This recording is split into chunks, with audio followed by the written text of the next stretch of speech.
What's up everyone, how are you all? Today we are back with another blazing Naruto story. What if Naruto abandoned for his sister? If you enjoy then please like, share and do comments. And also check the description to original creator of this beautiful creation.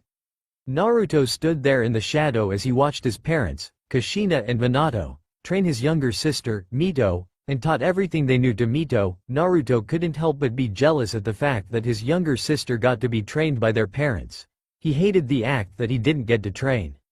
Naruto didn't understand his parents' reasonings, but whenever he asked them if they could train him or teach about jutsus, they always just say, "I'm busy, maybe later," or, "Not until you're old enough." Naruto continued to watch in envy as his younger sister was being trained and taught by their parents. And the reason why he was jealous about his sister being trained by their parents was because their parents were two of the most strongest ninjas in their village. After watching for a while, Naruto left for his bedroom. He sat down on his bed and thought about his life. Ever since he could remember, he was always looked down at by other people. They always looked at him as if he had done something wrong, or not even look at him, and just plain ignore him. He never understood why everyone looked at him like. He didn't know why, but he saw that look in almost everyone. Naruto never knew why, but he was always cast away by everyone, kids and adults alike. He would always get bullied by the other kids and just treat him like an outcast, while the adults would look at him with the look of anger, as if he was a monster, or look at him with that look of superiority, as if he could do anything. He was only 4 years old, so that meant he couldn't do much even if he wanted to. Naruto just sighed before he decided to read some books until his mother called him for dinner. He laid down on the bed and read some books about his clan, the Uzumaki and the Namikaze clan. He couldn't wait until he was old enough to become a ninja, so that one day he could become the head of both clans, since Naruto still was the clan heir. Naruto was now 6 years old. He knew that the clan heir would be taught from the age of 6 in order to increase the chance of them surviving in the shinobi world. He had waited and waited and waited, but they didn't come get him to start teaching him or training. When he found his parents, he asked them if they could train. They just replied that they were going to train Mito because she was the heir to the Namikaze and Uzumaki clan. When Naruto heard what they about Mito being the heir, he just left the room and went into his bedroom, making sure to lock the door. He couldn't believe his eyes when his parents said because Mito was the heir to both clans because she was more qualified. They basically just told him to his face that he didn't have much skill, talent or potential, and that Mito had those in spades compared to him. He looked through the window, down at his sister, and watched as their godfather, Jiraiya, taught Mito how to summon toad summons. He even taught her a jutsu. Naruto looked down at his sister and his godfather with rage. He couldn't let his sister pass. If Mito got a summon, then so would Naruto. So Naruto watched the hand signs that Jiraiya demonstrated to use the summoning jutsu. Naruto copied him and then slammed his hand down. Naruto looked to see if he could find a summon. Naruto didn't see anything, and before he could rant about it, he was teleported to somewhere else. He fell on his butt as he fell from the air. He got up and looked to see that he was in some kind of a jungle or so. He walked around to see if he could find anything. Naruto walked around and stopped when he saw something. He saw a temple, and on top of it was a room. In it was what looked like an altar. He didn't know what that altar was for, but he looked around and found instructions to what he was supposed to do. If this could help him get a powerful summoning, then that would be great. Naruto looked through the instructions and understood what to do. Naruto laid down on the altar and made all the hand signs in order: rat, ox, tiger, rabbit, dragon, snake, horse, ram, monkey, bird, dog, then boar. Once Naruto made all the rituals, he followed the instructions and chanted, "One of animosity, one of anger, one of hate, the one that can bring me power and the one that can feel my rage. I call upon the beast. I awaken you from your resting. Now come forth." Naruto looked around. Nothing happened. Naruto was about to get up from the altar and leave, when the whole temple shook violently as the altar that Naruto is laying on was floating. Naruto saw that the ritual was working, so he continued to follow the instructions as he took the knife at the side in a hole. Naruto cut a bit of his hand and placed his hand on top of that hole as his blood was filling the hole. Once the hole was full, Naruto dropped the now bloody knife and threw it at the floor. Naruto chanted again, "Come forth and answer my wish." Suddenly the blood in the hole started to defy gravity as it flew up and started to move around. This continued for a couple of minutes before the blood vanished, and Naruto wondered in his, what would happen? "I have awakened from my slumber. Now speak, what is it that your heart desires? Asked a mysterious, disembodied voice that scared Naruto. Its loud, booming voice brought Naruto to fear. Naruto went through what his heart wanted. He wasn't able to understand his heart, so he didn't know what his heart wanted the most. Sir. I don't really know what to wish for," stated Naruto as he spoke in a shy, quiet voice that showed that he was scared. "If you can't see what your heart desires, then I shall see what it desires," claimed the mysterious, disembodied voice as everything became white. Naruto watched as the white nothingness started to fade as something seemed to appear. Naruto looks at it and saw that it was him as a baby. Naruto and the disembodied voice watched as Naruto's memories started popping up. The disembodied voice went silent as all of Naruto's memories were shown. The times when mobs of people would chase him and injure him. The times when he was bullied by other people. The times when everyone looked at him as if he was a monster. The times when everyone would look at him with that look of superiority as if he wasn't even worth being the dirt beneath their foot, and so on. Eventually all the memories were shown, and the disembodied voice spoke. "I see you've been through so much for one so young, and I see that it has affected you in more than one way. You desire a friend that will be by your side, and also fight with you even if it meant certain death," spoke the disembodied voice as it spoke in a way that said that he was impressed, which he was, as he was impressed by the willpower of the kid. "I guess I did someone to help me with training and other stuff," said Naruto. After seeing his memories, maybe having a friend that would be by his side and never betray would be nice. "So be it, I should grant your wish," stated the disembodied voice, before a giant flashing light appeared. Once the flashing light disappeared, Naruto saw that he was back home, and he was in the same position as he was when he had teleported to that jungle place where the temple with the altar was. Naruto remembered what the disembodied voice said and he looked around for a friend. He looked around but he didn't find anyone. After a while of looking through his room and finding nothing, he decided to dismiss it as daydream. Naruto spent the whole day thinking about what he saw and felt when he was in that jungle. He stopped thinking about that and went downstairs to eat his dinner. Once he had finished his dinner, he washed his dish and then proceeded to go to his bedroom. Naruto laid on his bed as he quickly fell asleep. "I see. Naruto, you shall become the greatest ninja in the world, and I'll help you get there." Naruto wake up. He got up and put on some shoes before he left his house with a toast in his mouth as he was running through the streets. He kept running as he was finishing his toast. He looked at his watch and saw that he was going to be late. On his way he had gotten a glares from few people as there wasn't as that much people, though Naruto just ignored them as he continued to head towards his destination. Naruto ran towards an old, abandoned steps that seemed to be ruined and ran up the series of stairs carefully as he made his way to the top without stepping on any cracks on the way. He got to the top and saw that the top was empty, and that there was only him, the collapsed ruins of a temple in front of him and a lot of trees. Since it was apparent to Naruto that his parents weren't gonna teach him, he decided it was best to train himself if had any chance of becoming Hokage and surpassing Mito. When a mob of civilians and genins were chasing Naruto with torches, he found the ruins of the temple and eventually he made it his training place as no one seemed to go there or follow him there, not even the ninjas.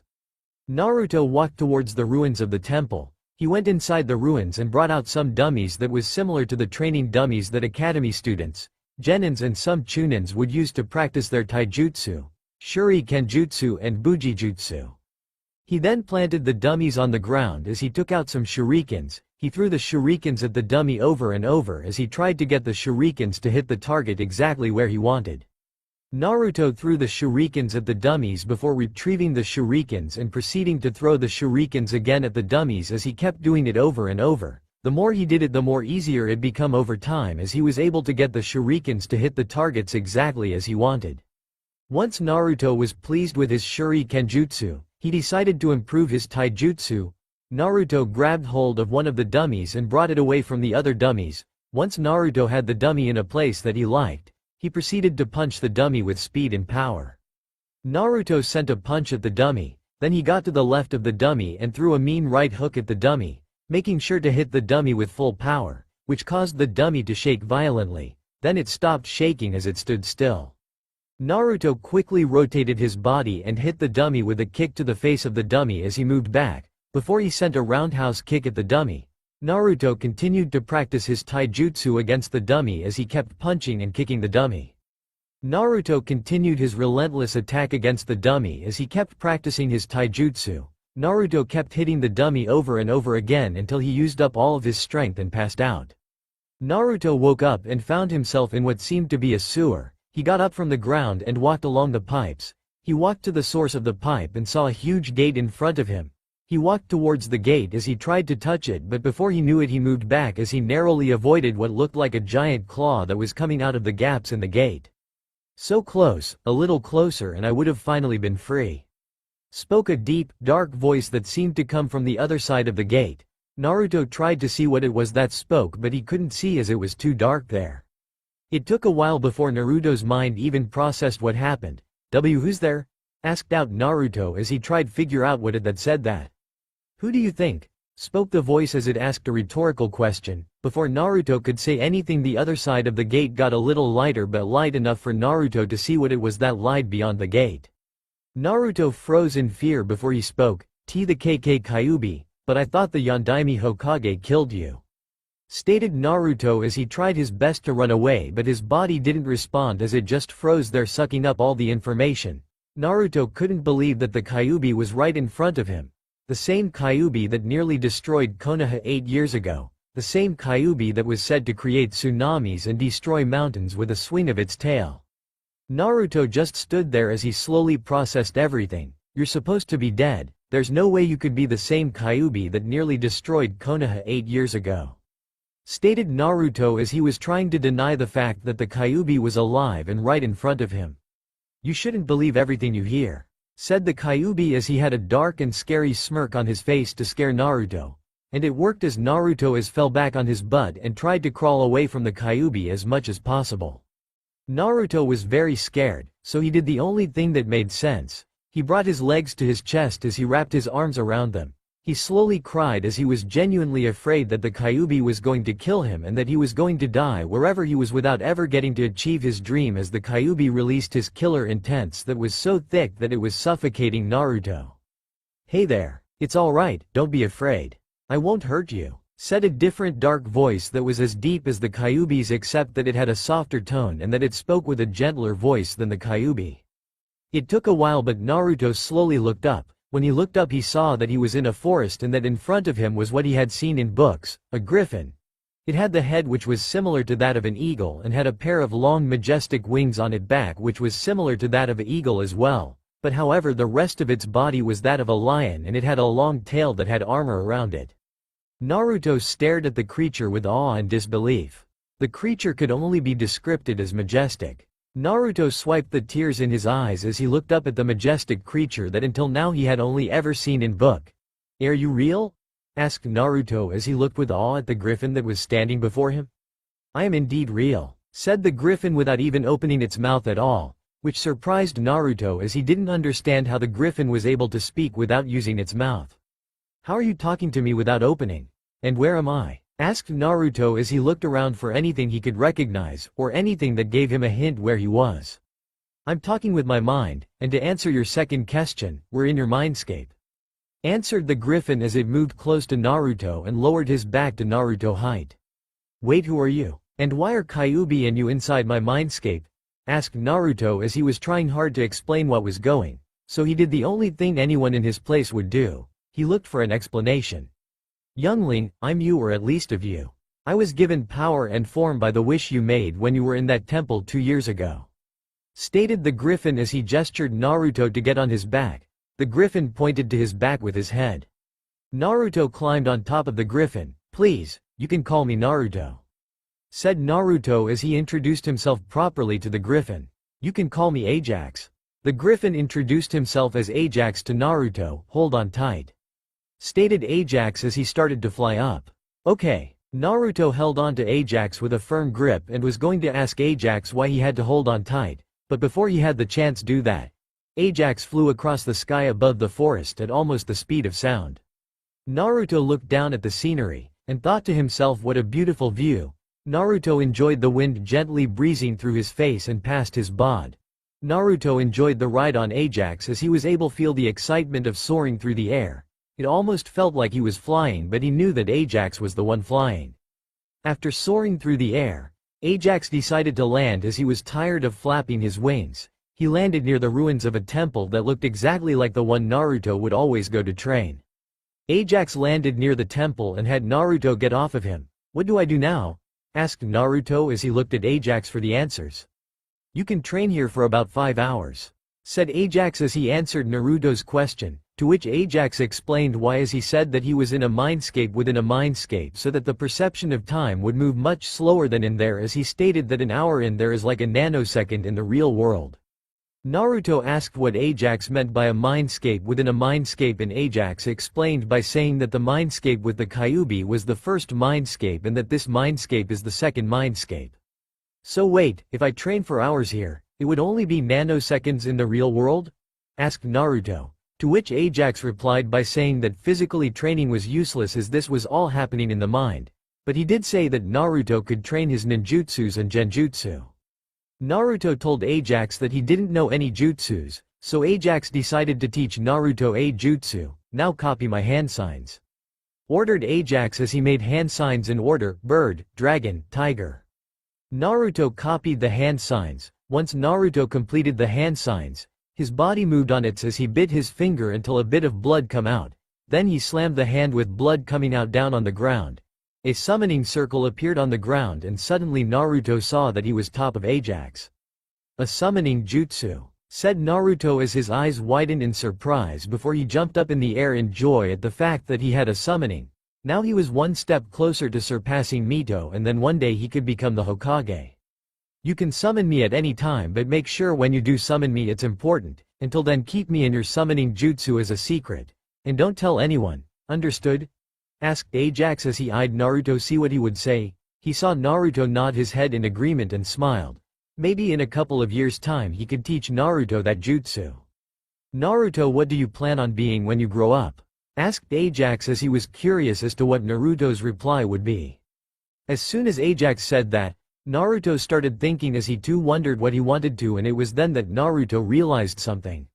His dream was to become the greatest Hokage ever, and also the king of all beasts. "I'm going to be the greatest Hokage ever, and also the king of all beasts just like you, Ajax," stated Naruto as he was radiating with determination. Ajax was taken back by Naruto's reply as he had figured that Naruto would have chosen to become the Hokage, but he didn't believe that Naruto would want to be the king of all beasts. "Why do you want to be like me? Why not something else?" "Because you did more for me than anyone in the world. You're a very keen and caring people, so I want to be like you." Ajax's jaw were touching the floor. He pulled up his jaw almost instantly as he turned and looked at Naruto to see that he near the trees at the side as he continued to practice his summoning jutsu as he kept doing it over and over to try and do the hand signs within a few seconds. Naruto spent the next 5 hours forming the hand signs for the summoning jutsu. Ajax was shocked and surprised because in just 5 hours Naruto was not only able to make the hand signs for the summoning jutsu within a second, but also figure out a way to shorten the amount of hand signs required. After Naruto had figured out how to cut the hand signs by 2/3 and was also able to perform the hand sign with only one hand. Ajax looked at Naruto with wide eyes that were full of amazement at what Naruto had done. It was after what he saw Naruto do that he realized two things about the kid that was he knew without a shadow of a doubt was true. That Naruto would be a legend in the shinobi world, and that Naruto may not be a prodigy, but he had the determination and the will to surpass any prodigy no matter what. Naruto decided to leave his mindscape as he closed his eyes and focused on being in the real world. He opened his eyes to see that he was in the same place he had passed out in the real world. Naruto got up and decided to train and improve his taijutsu as he practiced with the dummy. Naruto had finished his training and decided to go home. He walked home, and when he got to his home, he opened the door to see that the place was empty like usual. He rounded his eyes in sarcasm as he wasn't surprised Ito returned to an empty home.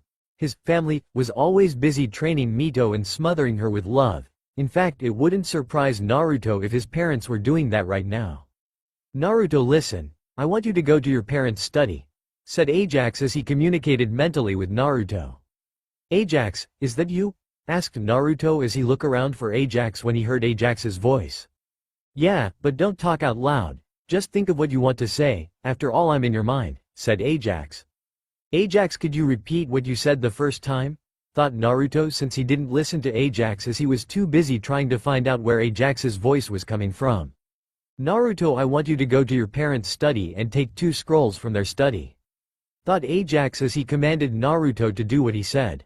Naruto didn't say anything as he made his way to his parents' study. He opened the door and got in the study gently as he tried not to make a noise. He walked up to a bookshelf and took out 2 scrolls, before he exited the study and closed the door as silently as when he opened the door. Once Naruto had done that, he went inside his bedroom and locked the door. Ajax, why did you want me to get you these 2 scrolls? Naruto asked as he wondered what Ajax wanted with the 2 scrolls. Ajax replied by telling Naruto that the scrolls were for him so that he could train and expand the number of jutsus in his arsenal just in case for when he didn't have enough chakra and strength to use the summoning jutsu. Naruto, oohed in understanding about why Ajax wanted Naruto to take 2 scrolls from his parents' study. Though Naruto asked why just 2 scroll and not more, to which Ajax replied by saying that Minato and Kushina would notice or get suspicious if Naruto took too many scrolls at once, and it would be better to take only 1 or 2 scrolls at a time to make sure that Minato and Kushina wouldn't notice with the amount of scrolls they have. Naruto nodded his head in agreement as he could see the reason why he would take only 2 scrolls at a time. Naruto looked up at the clock to see that the time was 7 p.m. He had nothing to do, so he decided to take a nap, only after hiding the scrolls under his bed, though he wasn't worried about his parents entering his room and looking around since his parents barely noticed him as they would always focus their attention on Mito. Naruto closed his eyes as he fell asleep. Beep. Not been able to take any more of the annoying sound from the clock. Naruto got up and turned the alarm off as he got up his bed and looked at the clock. It was 6:30 p.m. right now. Yawn. The sound came from Naruto's mouth as Naruto's brain was slowly rebooting itself.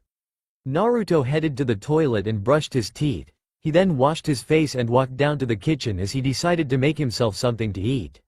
Once Naruto had finished the breakfast he made for himself, he headed back up to his bedroom and took the 2 scrolls from yesterday night, and put them into the pocket on his jacket, before he headed for his usually training place. When Naruto got to his training place, he took out the scrolls and chose one of the 2 scrolls. He read through the scroll and decided to learn the jutsu as he thought it was useful. Naruto took out a kunai and threw it at a tree. Before the kunai could hit the tree, Naruto made multiple hand signs and called out, "Kunai Kage Bunshin no Jutsu." The kunai split into 5, but just when the kunai was about to hit, 2 of the kunais poofed and turned into smoke.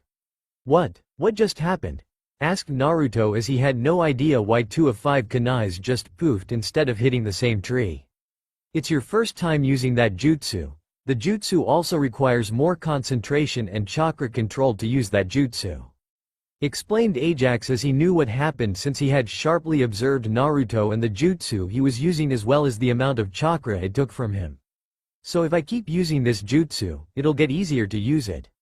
Is that what you're telling me? Asked Naruto as he was trying to figure out what was the most efficient way to improve on the jutsu and how to get the most experience the fastest way possible. No, I'm saying that the amount of chakra that you put into this jutsu will increase the amount of kunais produced. Your chakra will probably determine how long the kunais will last, explained Ajax as he told Naruto about the information that he got from sharply observing the jutsu.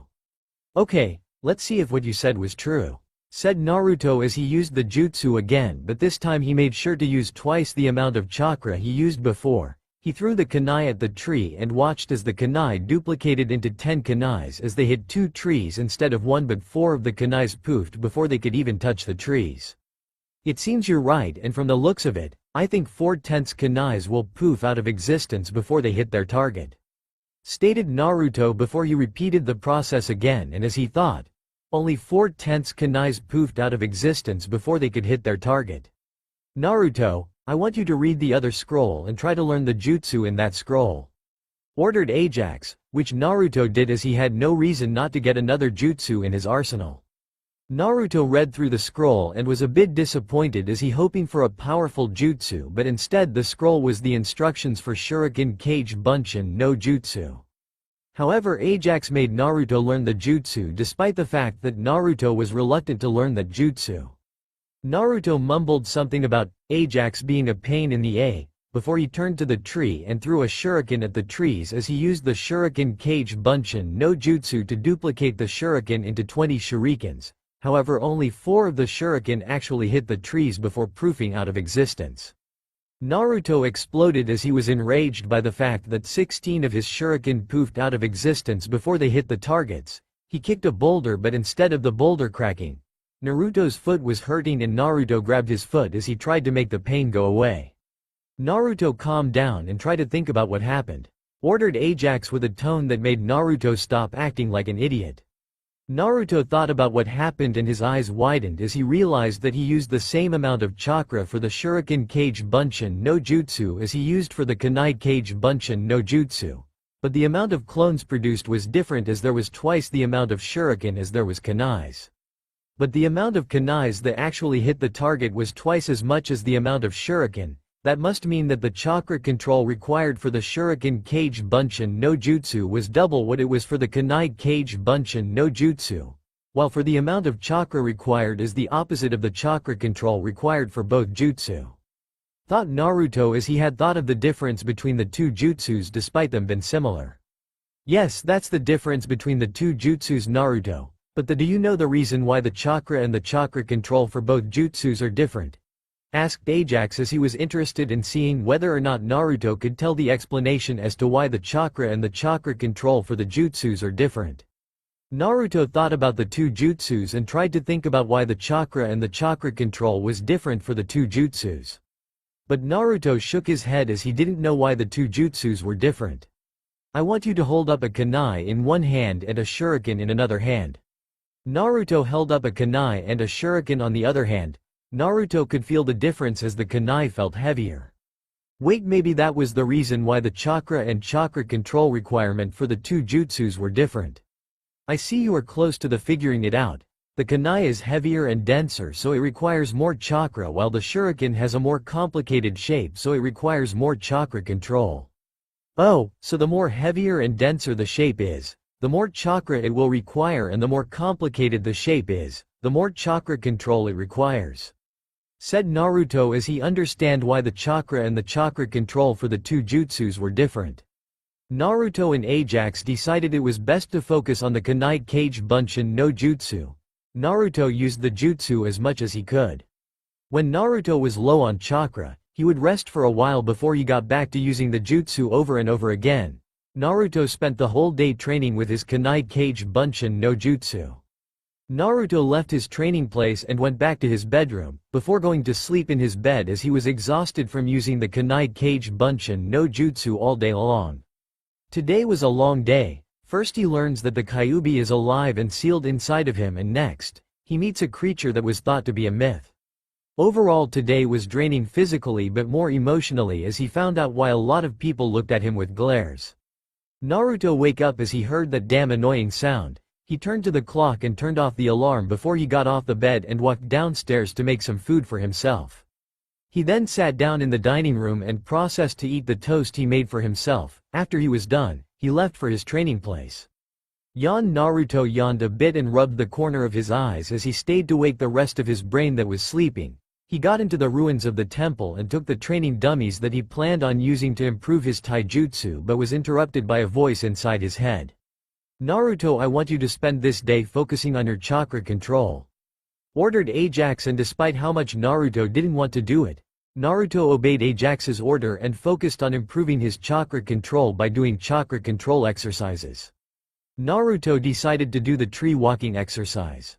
Naruto had seen his sister practicing this when she was being taught by Minato and Kushina. He had spent a long time observing Mito to know the concept behind the exercise. Naruto focused chakra on his feet and tried to walk up the tree, but as soon as he got 3 feet off the ground, the bark exploded and sent Naruto back a bit. Naruto rotated his body to land on his feet. Naruto focusing chakra on his feet again as he tried to walk up the tree, but only after being 3 feet off of the ground. The bark exploded again and caused Naruto to jump back and land on his feet. Naruto kept trying and kept failing, but only after trying 12 times in a row did he finally got 1 foot higher up the surface of the tree. Naruto was pissed out that after trying for a while he only got a foot higher than before. Naruto was about to go ballistic but stopped when he heard the Ajax's voice. Naruto decided to listen to Ajax and calm him as he took a deep breath and exhaled. Naruto kept taking deep breaths and exhaling until all the rage that he felt was gone and he was feeling relaxed and calm. Once Naruto felt calm and relaxed, he decided to continue his chakra control exercise and did it. Naruto spent about the whole practicing the tree walking exercise. When he looked up at the sky he saw that it was dark, so he decided to go home and have some dinner because he was exhausted from all that training and wanted to eat some ramen. Naruto took out a towel and got rid of his sweat before he left for his home. The walk to his home wasn't pleasant as most of people that he saw on his way were glaring at him, but Naruto ignored it as he headed home. Naruto was so happy because he had learned 3 jutsus and had a new friend in just the span of 2 days, so there was nothing that could bring him down. Naruto whistled a joyful tune for the rest of the walk to his home as he was happier than he had been for the last 6 years. Naruto got to his house and opened the door to see a surprising view. Minato and Kushina were standing there in front of him as if they had been waiting there for him. Did something happen? Naruto asked. He couldn't stop but wonder as to why Minato and Kushina had been waiting for him. Naruto didn't know why they had been waiting for him, but he knew it had to be something that he wouldn't like. "We need to talk, Naruto," said Minato as he put his hand on Naruto's shoulder and pointed to the living room. Naruto decided to go to the living room with Minato and Kushina, and see what they wanted to talk about. "Naruto, I know this might be hard for you to handle, but the thing is..." Kushina didn't get to finish the sentence as Minato finished it for her. "The thing is that we feel that it would best if you gave up on being a shinobi and chose to be something else. Since Mito is going to be the clan head, she has to be a ninja, but you don't have to," said Minato. Naruto couldn't believe his ears. What Minato and Kushina said had pissed off Naruto beyond his limit. Naruto didn't respond as he turned around and left his home. No, it wasn't his home anymore, it was Minato and Kushina's house. Naruto ran away and left for his training place. Once he got to the training place he stayed in ruins of a temple and sat in the darkness of the ruins as he looked up at the stars and saw how pretty they were. Naruto knew that he couldn't hide in there forever, so he asked Ajax if he could do anything, and Ajax said that Naruto could do something to change his appearance, which Naruto had asked if Ajax would tell him. Ajax declined to, but after much begging, Ajax finally changed his mind and decided to tell Naruto what to do. Ajax told Naruto what to do. Naruto first made a series of hand signs in a particular order before half-beast mode. Called out Naruto as he used a brand new jutsu that he had never used. Once Naruto used the jutsu, he felt a stinging sensation on his finger and hair as his nails sharpened and lengthened by a few centimeters and his hair become longer and wilder than before as he felt his chakra reserves double. Naruto's chakra reserves were now equivalent to that of a cage. Naruto saw a puddle of water and walked towards it. He looked at the reflection on the puddle and saw that his hair had become brown with no trace of blonde hair, and he also noticed that his eye color were red now.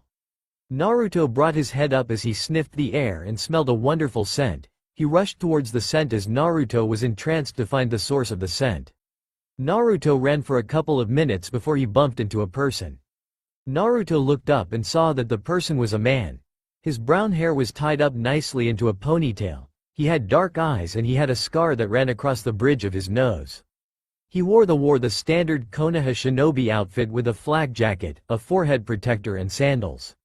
From what Naruto could gather about this man, he knew he was a shinobi, a chunin or junin, and he probably had a lot of experience as a shinobi if the scar running across the bridge of his nose was anything to go on. "Are you alright?" asked the man who, in Naruto's opinion, was. He offered a hand to Naruto, which Naruto gladly took as he helped Naruto get on his feet. Naruto heard his voice, and from the way she spoke Naruto knew that she was worried about him. Naruto listened to her voice as she had spoken so softly. I'm fine," said Naruto nervously as he had never met the person before. Naruto was a bit happy because he had never had someone worry about him. Well, except Ajax, but this was different as he was the first person to be worried about him. Naruto was surprised by the fact that someone was worried about him, that he didn't notice that his nail was back to how they used to be before Naruto used the jutsu, and Naruto's eyes had turned brown. However, Naruto's hair remained the same as it was after he used that, as his hair was still brown and wild as it was after he used that jutsu. "Are you all alone?" asked the man in a caring tone as he looked a bit worried for Naruto, since Naruto was a kid and wandering around after dark was a bad idea. Naruto didn't say anything, which the man took for a yes. The man grabbed his hand and dragged him to her place. Naruto couldn't help but be surprised by the man's strength as he was dragging him so easily, like he was carrying a little teddy bear with her. He got to his apartment and closed the door before he dragged Naruto to the living room in her apartment. He and Naruto sat down on the floor before he asked Naruto, "Do you have a family?" Naruto just nodded. "Do you know where they are?" asked the man as he looked directly at Naruto's eyes to see if he was telling the truth. Naruto responded by nodding his head. The man was wondering why he wasn't with his family or making his way to them if he knew where they were, so he had no choice but to ask, "Why don't you go back to them?" Naruto quickly responded with "I need some time away from them," and continued on to state that he would go back soon once he felt like it. The man asked, "Why?" To which Naruto responded by saying that, "Because they can be a handful." Naruto shook his head at the image of H's family in his head. The man stood there thinking what to do and realized that he didn't even introduce himself. "I'm Iruka and you would be." He waited for Naruto to give his name. Naruto was thinking of a fake name, Ajax. Said Naruto as he borrowed Ajax's name for himself since he knew he couldn't say that he was Naruto Namikaze, otherwise Iruka would know that he was related to Minato Namikaze. "Well then Ajax, what are you going to do now?" asked Iruka as he was interested in what Ajax was planning on doing since he didn't want to go back to his home for a while. "Can't I stay with you just for today?" asked Naruto as he used the big puppy eyes no jutsu to get Iruka to let him stay with him in his apartment. Iruka tried to say no, but one look at Naruto's big puppy eyes and he said yes, though he couldn't help but be disappointed at himself for falling for such a trick like that. He sighed. Naruto woke up to see a surprising view as he was sleeping on a couch as he was going up at a ceiling. Naruto got off the couch and was glad to see that he wasn't in Minato and Kushina's house. Iruka was great and very kind, but Naruto barely even knew him and didn't want to burden Iruka with his presence. Naruto looked at the alarm clock that was next to the couch and saw that it was 5:20. Naruto was about to walk out of the apartment when he remembered that his appearance had changed. Naruto stood there at the living room about to walk out of the apartment as he was thinking of a way to hide his face. "I could wear sunglasses and a bandana that would cover my hair." Naruto thought about it and realized that wearing sunglasses would be able to cover his eyes and a bandana would be able to cover his hair. Naruto looked around the living room and found a bandana. He quickly wrapped it around the top of his head as he made sure that the bandana would cover his hair. However, he couldn't find some sunglasses, so he ran out of the apartment as he ran to Minato and Kushina's home. Naruto remembered that he had sunglasses that he borrowed from a long time ago, when he was 6, but he never really wore it as he saw no point to wear it except now that is. Naruto got inside the house and went into his house as he got to the drawer next to his bed. Naruto opened the drawers and ran his hand through them until he found the sunglasses and put them on. Naruto decided that he wanted to talk to Ajax in person but couldn't as he realized that he didn't know how to enter his mindscape. "Ajax, could you tell how do I enter my mindscape?" thought Naruto as he asked Ajax in his mind. "Just sit down and meditate while thinking of this mindscape." "Okay," thought Naruto before he sat down with his legs crossed as he closed his eyes and meditated. Naruto meditated for what seemed like a couple of seconds before he suddenly found himself inside his mindscape as he was at what looked like his training place. "Ajax, where are you?" asked Naruto as he looked around for Ajax, but he didn't find any signs of Ajax. "Right here," said Ajax. Naruto heard Ajax's voice and tried to find the source of his voice. Naruto looked down and saw Ajax, then he realized that he was standing on top of Ajax. "I wanted to ask you about that jutsu you taught me," stated Naruto as he was curious about the jutsu and wanted to know more about it. "Maybe in the future but not now. Right now you need to master that jutsu that I taught you because last time I checked, you went crazy and chased after a scent, and that shows me that you need to master your jutsu before you can ask about it," stated Ajax as he reminded Naruto about what happened when he used it and how he chased after a scent, like a wild beast, one with no self-control. "You need to be able to control yourself when you use that jutsu. When you have learned self-control, then we talk about it," said Ajax, to which Naruto tried to argue, but he knew that Ajax was right as he too understood that mastering the jutsu took priority over talking about it. Naruto jumped off of Ajax and headed towards the training dummies that were nearby. He made the hand signs before he used the jutsu. Once Naruto used the jutsu, He started to have a craving for blood as he started to tear the training dummies into pieces. Though it would prove to be fruitless as the training dummies didn't have blood. Naruto tried to control himself, but the bloodlust was too much for Naruto as it started to overwhelm him. Naruto cancelled that jutsu as he decided to take a breather since the tearing the training dummies into pieces weren't that easy for him to do with fracturing his hand and wrist. Naruto decided to wait for his hand and wrist to start healing. Naruto knew that he had a high regenerative healing factor. Naruto had thought that some of it was his Uzumaki blood while most of it came from the Kyuubi. Half-beast transformation. Naruto used the jutsu again as he tried to master it, but it proved to be a task as he could control his bloodlust. Naruto cancelled the jutsu when he felt that he was losing complete control over him. However, Naruto did notice that it was a bit easier to control himself than last time. Naruto had continued to use the jutsu in hopes that he would be strong enough to control himself. However, it always ended up with Naruto eventually losing control, but on the other hand Naruto was started to get a better control of the jutsu as over time the jutsu became easier and easier to control. Naruto swiped the sweat of his forehead as he tried to use jutsu again but was stopped when he felt someone touching his shoulder, and before Naruto knew it, the whole of his mindscape was shaking as if a massive earthquake was just taking place, but Naruto knew that wasn't it. Naruto suddenly got pulled out of his mindscape and into the real world where he saw his parents were shaking him. "Would you stop that?" requested Naruto as he didn't like them shaking him or touching him for that matter. Minato and Kushina obeyed Naruto's request as they stopped shaking him and took their hands off his shoulder. Minato looked straight into Naruto's eyes with a serious face. "We have agreed to let you go to the academy and become a shinobi if you graduate," stated Minato with Kushina before him. "But only if you behave in the academy. You should get ready because you'll be attending the academy from this day to the day you graduate. Get ready because the academy will start at 8:30 a.m. stated Kushina with Minato nodding in agreement. Once they had said what they wanted, they left Naruto to himself in his room. Naruto stood there indifferently, but as soon as Minato and Kushina left his bedroom, he was jumping up and down in his bedroom as he was excited to go to the academy and become a shinobi. Naruto looked at his alarm clock and saw that it was 7:50 a.m. So Naruto quickly went to the toilet to brush his teeth and wash his face before he went downstairs to the kitchen and made himself some toast. He quickly ate the toast and washed it down with some water before he ran out of the house to the academy. Naruto had got to the academy with 10 minutes to spare as he headed towards his classroom. Naruto looked around inside the classrooms on his way to his classroom but stopped walking when he found his classroom. He entered the room to see that it was empty and decided to take a seat at the back close to the window as he waited for the others to arrive. Naruto looked at the front of the classroom as he waited for the others to arrive. He turned to the door when he heard it open and was unnerved by the sight of the teacher. He was Iruka. Naruto was sweating a little when he looked at him but sighed in relief when Iruka showed that he didn't recognize him as he sat on his desk.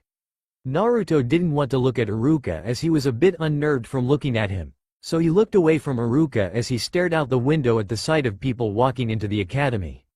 After a couple of minutes, a lot of people started showing up in either alone or in groups as they were talking to each other and sitting next to each other.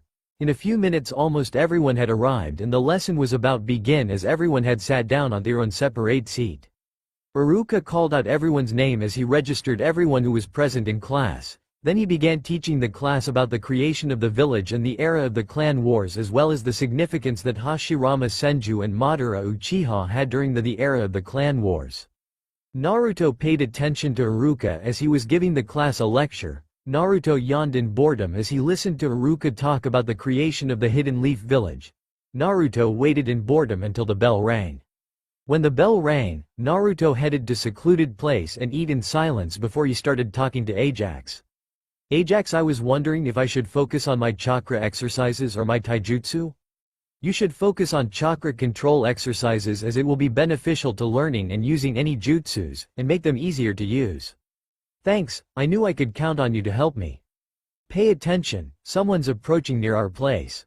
Naruto disconnected his mental link with Ajax as he got up from the ground and looked around for the stranger. Naruto turned around to see.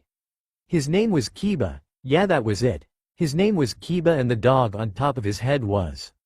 "Hey there, I'm Kiba," said Kiba as he introduced himself, "and the dog on top of my head is Akamaru." He gestured to Akamaru as he introduced Akamaru to Naruto. My name is Naruto and I want to know why you followed me here? Questioned Naruto as he squinted his eyes and released a little bit of his killer intent to let Kiba and Akamaru know that he wanted them to tell him the truth. Kiba sensed Naruto's killer intent as he was having a bit of a problem breathing. I just wanted to know if why you were in Inuzuka. Replied Kiba as he shuddered in fear of Naruto's killer intent while Akamaru just retreated back inside of Kiba's jacket as he tried to hide from Naruto. Naruto stopped releasing his killer intent. Why did you thought that I might be Inuzuka?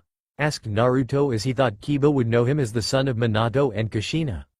Naruto was curious as to why Kiba thought he might be in Inuzuka. Kiba was able to breathe properly and Akamaru got back on top of Kiba's head as their fears of Naruto killing them faded. It's just that all of the people in my clan have this certain scent that separates them from people outside the clan. And the thing is that you have a scent that's similar to people in my clan. Stated Kiba as he noticed a similarity between Naruto and the Inuzuka. I see, said Naruto. He wondered if Ajax knew anything about the Inuzuka and maybe after school, Naruto might just go to the library and check out the Inuzuka clan. So I was wondering if I could be friends with you? Asked Kiba as he looked at Naruto innocently with a voice that sounded desperate. You and me become friends?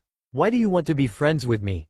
Asked Naruto as he never had a friend before. There was Ajax but he was more like Naruto's sensei, brother than his friend. Well, it's just that I don't have any friends, and all the kids in the academy make fun of me and call me a loser. I just thought since you seemed like you had no friends and I thought that I would ask you, I'd be your friend. Said Kiba as he was looked at the ground and readied himself for rejection. Naruto just thought about it as he was contemplating about whether or not he would accept the friend request. Sure, I'll be your friend. Replied Naruto as he had looked at Kiba and smiled. Kiba had the biggest smile on his face as he was jumping up and down while shouting, Yahoo! Enjoy as he had found himself a friend, which meant that he didn't have to be lonely and that he wasn't a loser like everyone says he is. Naruto saw Kiba's reaction and couldn't help but laugh at his reaction. Naruto laughed for a while but stopped laughing as his throat was getting drier. Naruto decided to get Kiba to calm down as he spent the rest of break eating his lunch with Kiba eating his own lunch right next to Naruto. Once Naruto and Kiba had finished eating, they headed back to the classroom and saw that they had a minute before the next lesson, so they got to the seats at the back of the room and right next to the window. They talked about pranking someone. Burring. Suddenly the school bells went off and students started heading back to their classroom as they knew that break was over and their next lesson was about to begin. Slowly everyone started to arrive in the classroom and sit down in their seat. One of people who returned to the classroom moved next to Kiba and Naruto. Hey, get out of my seat, loser. Said the person. Kiba got up and was about to leave but was stopped by Naruto as he pulled Kiba back and made him sit down on the seat. The person seemed pissed out and was about to punch Naruto, when Naruto got up and gave the person a glare that promised a lot of pain with a hint of killer intent. Get lost.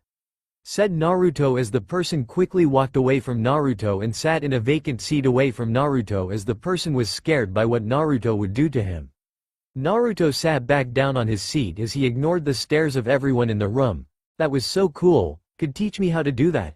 Said Kiba as he looked at Naruto with awe at how Naruto handled that person with just a glare.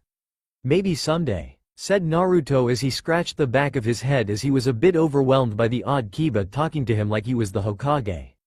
Suddenly smoke poofed into existence. It appeared in the middle of the room as the smoke started to disappear and once it did, everyone saw Iruka where the smoke used to be. Okay, let's start the lesson, should we? Said Iruka. Burring. The academy bell rang, signaling the end of academy. Naruto and Kiba walked out of the academy. Naruto and Kiba exchanged their farewells and went their separate way as Kiba headed home while Naruto headed to the library. Naruto walked towards the library and entered. He looked around for the section of the library that was full of knowledge on the clans in Konoha, specifically Inuzuka clan, as he wanted to know how the Inuzuka came to be. Naruto talked to the librarian and found where the books on the Inuzuka clan was. Naruto picked a couple of books. He read through the books as he tried to figure out the origins of the Inuzuka clan, but much to his ire, he made no progress on the origins of the Inuzuka clan. All of the books were on the Inuzuka clan as they were all full of facts on the Inuzuka clan after they joined Konoha. Naruto found nothing that was relevant to what he was looking for, so he left and headed home. Naruto walked towards Minato and Kushina's house. He entered the house and saw that there was no one in the house. Naruto went into Minato and Kushina's study and put back the 2 scrolls that he brought it and took another 2 scrolls before he headed out of the study and into his room. Naruto locked the door and placed the scrolls in his closet, in a hole right under a box of old, worn-out toys. Naruto closed his closet and sat on top of his bed in a meditating position as he focused on entering the second layer of his mindscape where Ajax was resting. Naruto appeared inside the second layer of his mindscape and fell on top of Ajax's back. Naruto jumped off of Ajax and started practicing his ninjutsu. Naruto used the half-beast transformation as he tried to control the bloodlust that was flooding him. He was able to control the bloodlust, but over time his control over it slipped as it overwhelmed him. Naruto rushed near the training dummies and having fun with them as he tore them into pieces.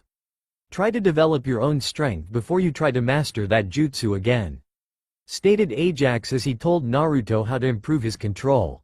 Naruto decided to listen to Ajax as he tried to improve his chakra control. He kept training and focused on improving his chakra control. Naruto could hear the sound coming from outside his room and saw that the birds were singing a joyful song as they flew away from the window and towards the sky. Naruto often wondered if birds could understand him, but Naruto quickly got rid of the thought as he was left the house with the 2 scrolls. He put them inside of his jacket. Naruto walked down the street as he made his way to the Forest of Death. He ignored the glares that came his way. Naruto was able to reach the Forest of Death, but unfortunately it was blocked by high fences. However, it didn't prove to be an obstacle for Naruto as he just jumped over the fences. Naruto headed to the left of the forest. Naruto ran towards his destination while he made sure to avoid any of the powerful creatures in the forest. Once Naruto spotted a large lake, he stopped as he took out a fishing rod and started fishing. Naruto took off his jacket and shirt as to not get them wet where he was fishing. Naruto spent the next couple of hours fishing until he suddenly stopped as he had a pile of fish. He made a few hand signs before he bit his thumb. Once there was blood coming from his thumb, he placed it in the ground. Nothing happened. Then suddenly smoke appeared as Ajax appeared. "Knock yourself out," said Naruto as he gestured to Ajax. Once Ajax spotted the pile of fish, he rushed at it and started devouring the fish. Ajax was smiling as if he had found paradise as he was eating the fishes by the dozens. While Ajax was eating, a little wolf popped out of the wall of long, thin grasses as it approached the pile of fish that Ajax was currently devouring. The little wolf tried to take a fish from the pile of fish but stopped and cried when Ajax aggressively roared at the little wolf. "Ajax!" shouted Naruto as he couldn't believe Ajax would do that to a little wolf like that. Naruto walked up to the little wolf and gave a fish, which it ate vigorously in delight. Naruto looked at Ajax with a disappointed look as he crossed his arms to show his disappointment at Ajax's action. Ajax looked down a bit. "Sorry about that. It's just that I was overwhelmed by the desire to eat fish and I became a bit greedy that I didn't take lightly to the little wolf trying to steal my meal," stated Ajax before it went by to eating the fishes like he did before. Naruto listened to Ajax's reason and sighed as he sometimes didn't know whether he was the mature one of the two or if it was Ajax. Naruto saw the little wolf finish its meal in delight as it had a smile on its face. Naruto walked towards the little wolf and picked it up as he petted the little wolf. The wolf howled in great delight when Naruto scratched its ears. The little wolf enjoyed Naruto's touch as it was howling in pleasure of having its ears scratched. Naruto was laughing at how much the little wolf was enjoying being scratched behind the ear. Everything seemed to be happy and the aura that filled the air seemed light. Suddenly the aura changed in a much darker one as a pack of white wolves approached Naruto. Naruto could notice that the wolves were looking at the little wolf that Naruto was holding. Naruto moved backwards from the advancing wolves as he turned to Ajax, who didn't show any signs of wanting to help him. Naruto had to deal with this by himself. He reached into his pocket and took out a few shurikens and threw at the wolves as soon as the wolves rushed towards Naruto and the little wolf, which meant the start of the attack. Once Naruto threw the shurikens, he made a few hand signs and used Kage Shuriken no Jutsu, which multiplied the shurikens by 4. The shurikens hit some of the wolves, while the others continued their assault against Naruto. Naruto took out a kunai and stabbed a wolf with it. The wolves reacted by biting Naruto's left arm with their fangs. Naruto put the little wolf on top of his head before he took out another kunai with his other arm as he used it to stab the wolf that was closest to him. The wolves let of Naruto's hand. They backed up as they were gathering to start their second attack as they circled Naruto to find his weak spot and attack him there. Naruto looked at all the wolves as he tried to hold his own against them. Naruto dropped the kunai and took out a few more shuriken. He threw them as he used Kage Shuriken no Jutsu to multiple the shurikens. He rotated his body as to hit all the wolves. Meanwhile, the little wolf was holding on tightly to the top of Naruto's head. The wolves backed up as to avoid the shurikens. Naruto used the time he brought himself to make hand signs as he used his jutsu, half-beast transformation. Called out Naruto as his nails got sharper and his hair became longer until it covered the back of his neck. His hair became wilder as it lengthened. Naruto couldn't help the feeling of power and invincibility that he was feeling, but it soon faded as he started to become overwhelmed by the bloodlust. Naruto fell on his knees as he struggled to keep in control of himself. All the while, the wolves saw the chance and charged at Naruto as they all were about to bite into Naruto's flesh. A single howl was heard. Naruto looked up and saw the little wolf stand its ground against the charging wolves as it tried to stop them from hurting Naruto. Naruto tried to get up and help the little wolf but couldn't as the bloodlust stopped him from moving. Naruto watched the little wolf fight valiantly against the huger, stronger wolves. It was getting beaten by the huge wolves as their fangs and claws pierced the little wolf's skin. Within a few minutes the little wolf was laying on the ground as it was panting heavily. The alpha of the pack moved towards the little wolf and prepared to deal finish blow. Naruto at that moment had one thought, and that was to save the little wolf.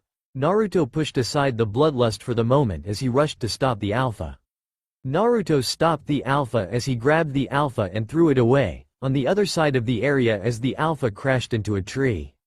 After some moment the alpha got back up and was preparing to attack Naruto and the little wolf, but was stopped by the vicious roar that sent the alpha and his pack running with their tails tugged between their legs.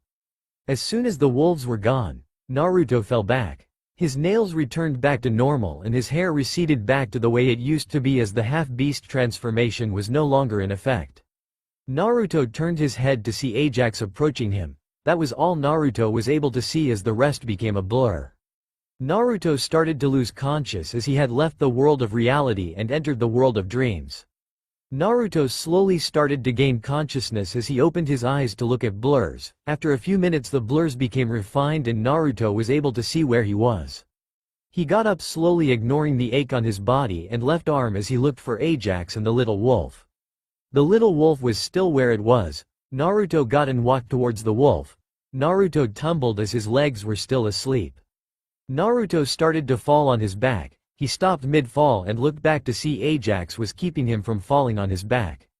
Naruto walked up to the little wolf with Ajax helping him. Naruto got close to the little wolf and sat nearby its side. "Ajax, can you heal him?" asked Naruto. He turned to Ajax for help.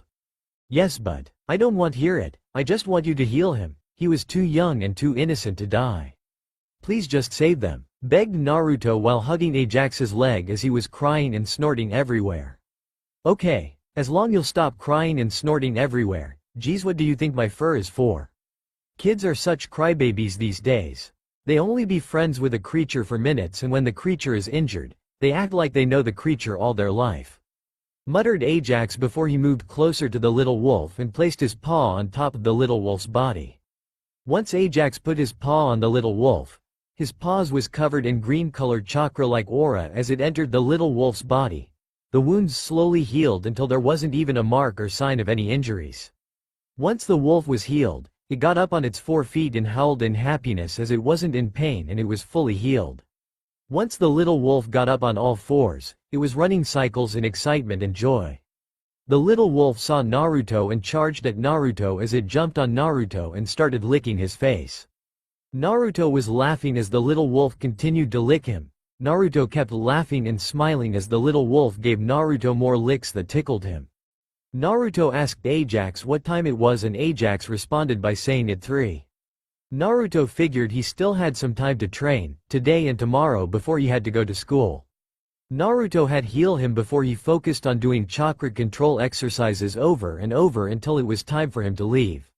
Naruto spent the rest of his time doing chakra control exercises while the little wolf watched him in fascination, and Ajax just observed him to see how he was improving and if he made a mistake, in order to correct it.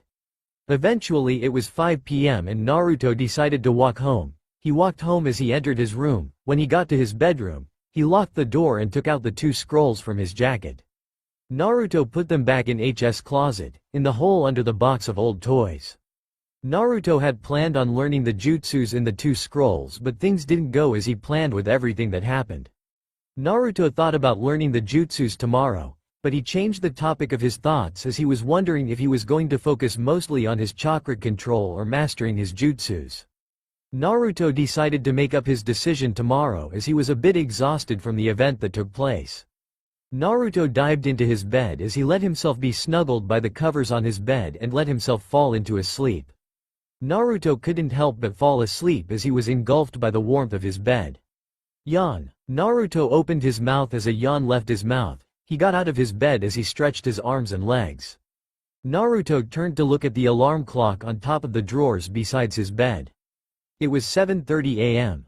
Naruto yawned as he put on his jacket and entered his closet. He took the 2 scrolls out from the hole hidden under the box of old toys. Naruto put the scrolls in jacket as he left the closet. He was walking out of the door when he heard a little yawn coming from his bed. He turned around and went over to his bed as he pulled down the blankets to see the little wolf from yesterday sleeping peacefully. The little wolf felt the cold air and opened its eyes to see that Naruto was awake and walked towards him before giving a little howl. "Did you follow me here yesterday?" asked Naruto, to which the wolf nodded. Naruto figured the little wolf must have been cold, so it decided to get in his blankets. "Would you like to come with me to the Forest of Death?" asked Naruto. The little wolf nodded. So Naruto headed out of Minato and Kushina's home and into the Forest of Death, all the while keeping himself invisible to the eyes of the people that he saw on his way to the Forest of Death. Naruto got to the same place he came to yesterday. Naruto did the summoning jutsu as he bit his thumb until there was blood and slammed it down on the ground. Suddenly Ajax appeared. The little wolf followed Naruto to the place. When it saw Ajax appeared all sudden, it jumped back in surprise. "Ajax, why didn't you help me yesterday with the wolves?" asked Naruto as anger was present in his tone and face. Ajax turned to face Naruto with a serious face. "Listen Naruto, I can help you with so much but experience is not one of them. You need to improve yourself. Not just physically but mentally as well. You want to become someone powerful, then you need experience. The feeling of not knowing whether or not you're going to live or die.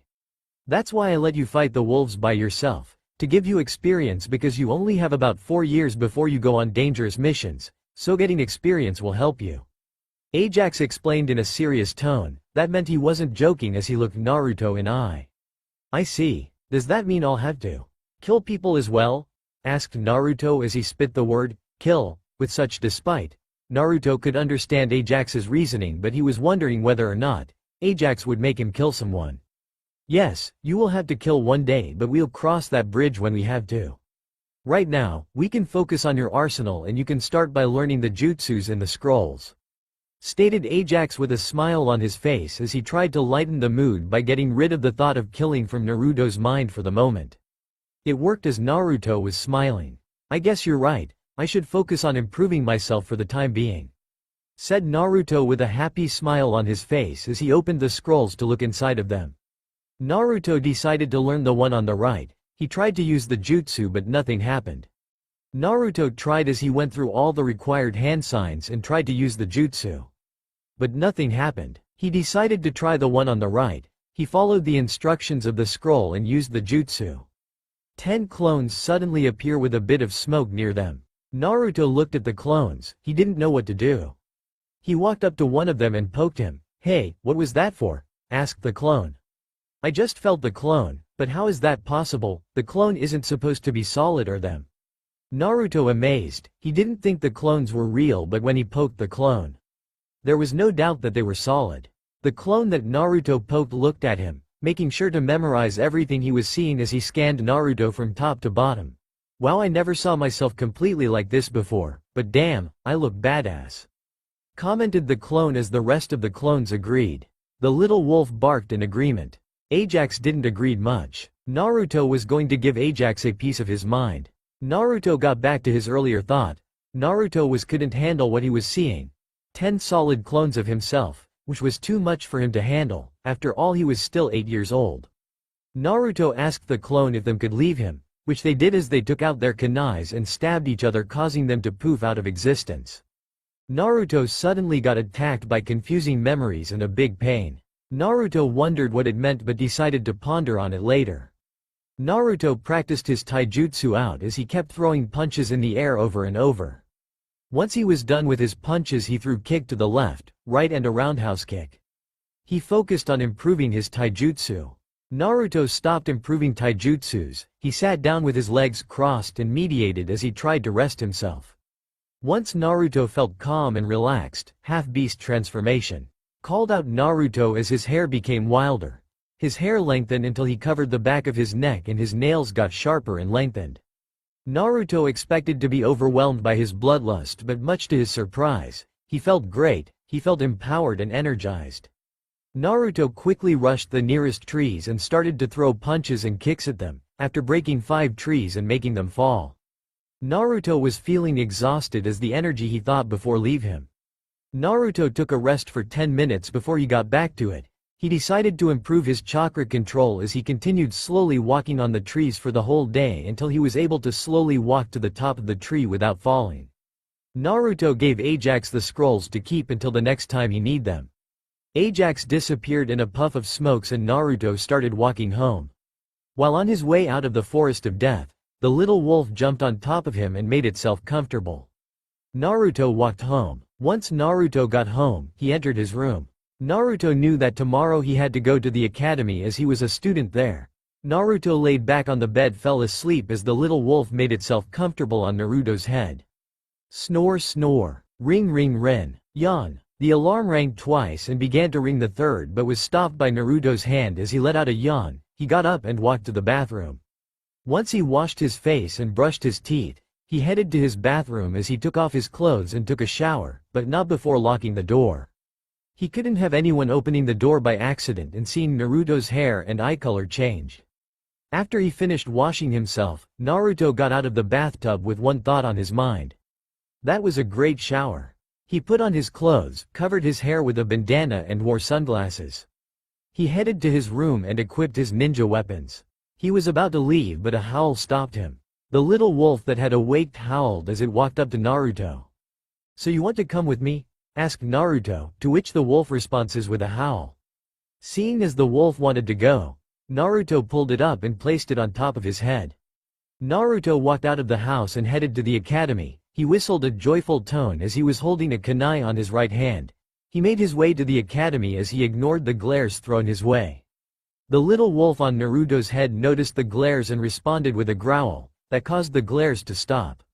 Naruto got to the academy and entered his classroom, where he saw that it was empty. Naruto sat down on his seat at the back as he played around with the little wolf until Kiba appeared.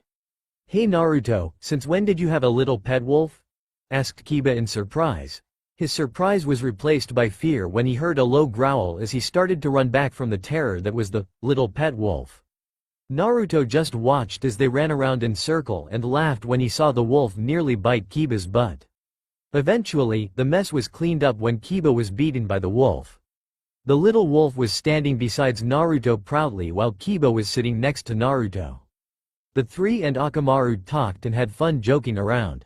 Suddenly the door of the classroom was opened slightly as Hinata poked her head out and looked around. She saw that Naruto and Kiba were the only ones there and sat on her seat, which was next to Kiba's. "That's a cute wolf you have. Does she have a name?" asked Hinata shyly in a small voice as she stuttered. "Well, the thing is." "What? She's a girl," said Naruto as halfway through his sentence. His eyes widened as he realized Hinata said, "She? Since when was she a she instead of a he?" "Since, you can tell she's a she," Kiba stated. "You know you should call her Tala. I mean, she does look like a Tala," suggested Kiba as he looked critically at the little wolf. "That does sound like a good name for her," stated Naruto. He rubbed his chin and thought about the name. Naruto turned towards Tala. "What do you think? Would like to be called Tala?" asked Naruto and the wolf responded with a nod as she licked Naruto's face. "Okay then, I'll call you Tala from now on," said Naruto as his face was being licked continuously by Tala. Before long Tala stopped licking Naruto's face as she jumped out of his head and took a nap. Naruto, Hinata and Kiba talked as they shared their interests and talked about a lot of stuff, like jutsu, weapons and whatnot. They spent the remainder of the time before the academy students arrived to talk to each other about their hobbies and more. Burring. The bell echoed throughout the academy and within minutes there were a horde of students marching into the academy and moving into their classrooms.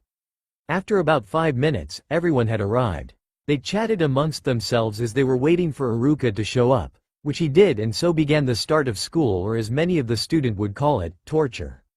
Naruto had sighed in relief. He didn't know if he couldn't handle being in the academy with all of those annoying people, with the pink-haired banshee and the blonde-haired gossip being on top. Man, did he feel sorry for that Sasuke guy for being stuck with them for about 4 of academy. Suddenly after that thought, Naruto felt great since he didn't have to deal with that. Naruto whistled a joyful tone as he headed home while Tala was sleeping on his head. Naruto walked home by himself as he enjoyed the silence, but it didn't last very long as the official Sasuke fan club was running after Sasuke. As soon as Naruto saw that they were headed his way, he went into top gear as he ran from the terror that was the official Sasuke fan club. Once Naruto got home, he walked into his room and got ready for the training he was gonna do. Naruto then headed to his usual training ground with the collapsed temple as he exited the house. Naruto spent the rest of the walk there in silence while Tala just continued to sleep on top of his head. After Naruto got there, he used the summoning jutsu to summon Ajax. Ajax appeared out of thin air as he landed softly on the ground. He handed Naruto the 2 scrolls that he held since yesterday, and Naruto tried to do the jutsu that he couldn't do last time, but just like last time nothing happened. Ajax got a bit bored of seeing Naruto try the new jutsu and fail, so he took the scroll and read it. Ajax sighed as he read over the jutsu and knew that Naruto couldn't use the jutsu even if he tried, as he knew it was an advanced jutsu that required control over water affinity. Naruto, you can't use this jutsu. It requires good amount of control over water affinity and you haven't even learned what your affinity are, stated Ajax as he handed Naruto the scroll and vanished. Naruto stood there with the scroll at hand. He decided to pass the time by doing chakra control exercises as he walked slowly up the trees to improve his chakra control. He decided to take it further by jumping from branches to branches as he focused his chakra on his feet to make sure he didn't fall down and to keep him balanced. After a while of training, Naruto noticed that there was clouds of smoke everywhere. Ajax appeared out of nowhere as the clouds of smoke dissipated. He turned to Naruto and gave him a piece of paper. Just focus chakra on the paper, commanded Ajax. Naruto just shrugged and decided to play along as he poured his chakra on the paper. Suddenly the paper split into 3 pieces. The first piece of paper folded into a ball and crumbled, and the second piece of paper was overflowed and drenched in water, while the third piece of paper ripped into 16 smaller pieces. Naruto watched in confusion as he didn't know what all that was about. Ajax's eyes were wide open in surprise. It looks like you have 3 affinities: water, wind and earth. From the looks of it, wind seems to be your strongest affinity, with water and earth coming in second by a bit, said Ajax as he surprised. He didn't know how Naruto had 3 powerful affinities. He tried to figure out how that happened. He knew that the powerful wind affinity was from him, but the powerful water and earth affinities, he didn't know how Naruto got it. Is having 3 affinities a good thing? Asked Naruto as he didn't understand what the affinities were about. He was curious about what Ajax was talking about. Yes, you should know that only a very few amount of shinobis ever had 3 affinities since the beginning of chakra to this current day. You are one of the very few to possess 3 affinities, especially ones as powerful as yours, stated Ajax as he explained to Naruto just how lucky he was to possess 3 affinities. Naruto was surprised to learn that, and before long, he was jumping up and down with excitement and joy to have 3 affinities. Naruto walked out of the house and saw that Kushina was busy teaching Mito. Seeing as Kushina was going to teach him, he decided to leave for the library as he was curious about what Ajax said about 6 days. Naruto wanted to know more about his chakra affinity and chakra affinity in general. Naruto walked through the village as he walked towards the library. He managed to get to the library in a short time and entered it. Naruto walked towards the section of the library which was open to the civilians and academy students. He looked around and found a few books that he decided to take. After an hour of searching, Naruto finally found a book about chakra affinity. He was very eager to read the book, and as soon as he found a table to sit and read, he began to read the book. Overall, everyone's chakra has an affinity towards one of the 5 basic nature transformations. Often affinity can be genetic, or at least normal to a certain family. For example, most of the members from the Uchiha clan have an affinity towards the fire nature. Naruto read the book as he learned more about chakra nature affinity. A person's affinity can be determined using a piece of paper made from a special type of tree that is grown and fed with chakra. When the paper is exposed to even the slightest hint of chakra, it will react accordingly to the chakra's latent nature. Naruto read the next part of the book and figured out that the piece of paper mentioned was what Ajax made him pour chakra into. When paper ignites and turns to ash, that is an indication of an affinity towards fire. If the paper splits into 2, that indicates an affinity toward wind. If the paper wrinkles, that indicates an affinity towards lightning. If paper turns into dirt and crumbles, that is a sign of affinity towards earth. If the paper becomes wet, damp, that is a sign of affinity towards water. Naruto read the book and continued to read the next part of the book. A shinobi would have an easier time learning to create and control chakra natures that match their affinity, although usually it takes years to accomplish. It is possible to master all 5 natures, but it is very rare as it takes a lot of training. Madara Uchiha, Hiruzen Sarutobi, Hashirama Senju, Tobirama Senju and Orochimaru are the only one in Konoha history to have mastered all the 5 natures. Naruto thought about the people who mastered the 5 knew that Madara Uchiha, Tobirama Senju and Hashirama Senju were all dead, plus Madara was a traitor, so was Orochimaru. Last he heard, Hiruzen Sarutobi had died a long time ago. Naruto sighed as he realized that there was no one to help him train. Naruto put the book about chakra nature back into its shelf as he carried the books he was interested in and walked to the counter in the library.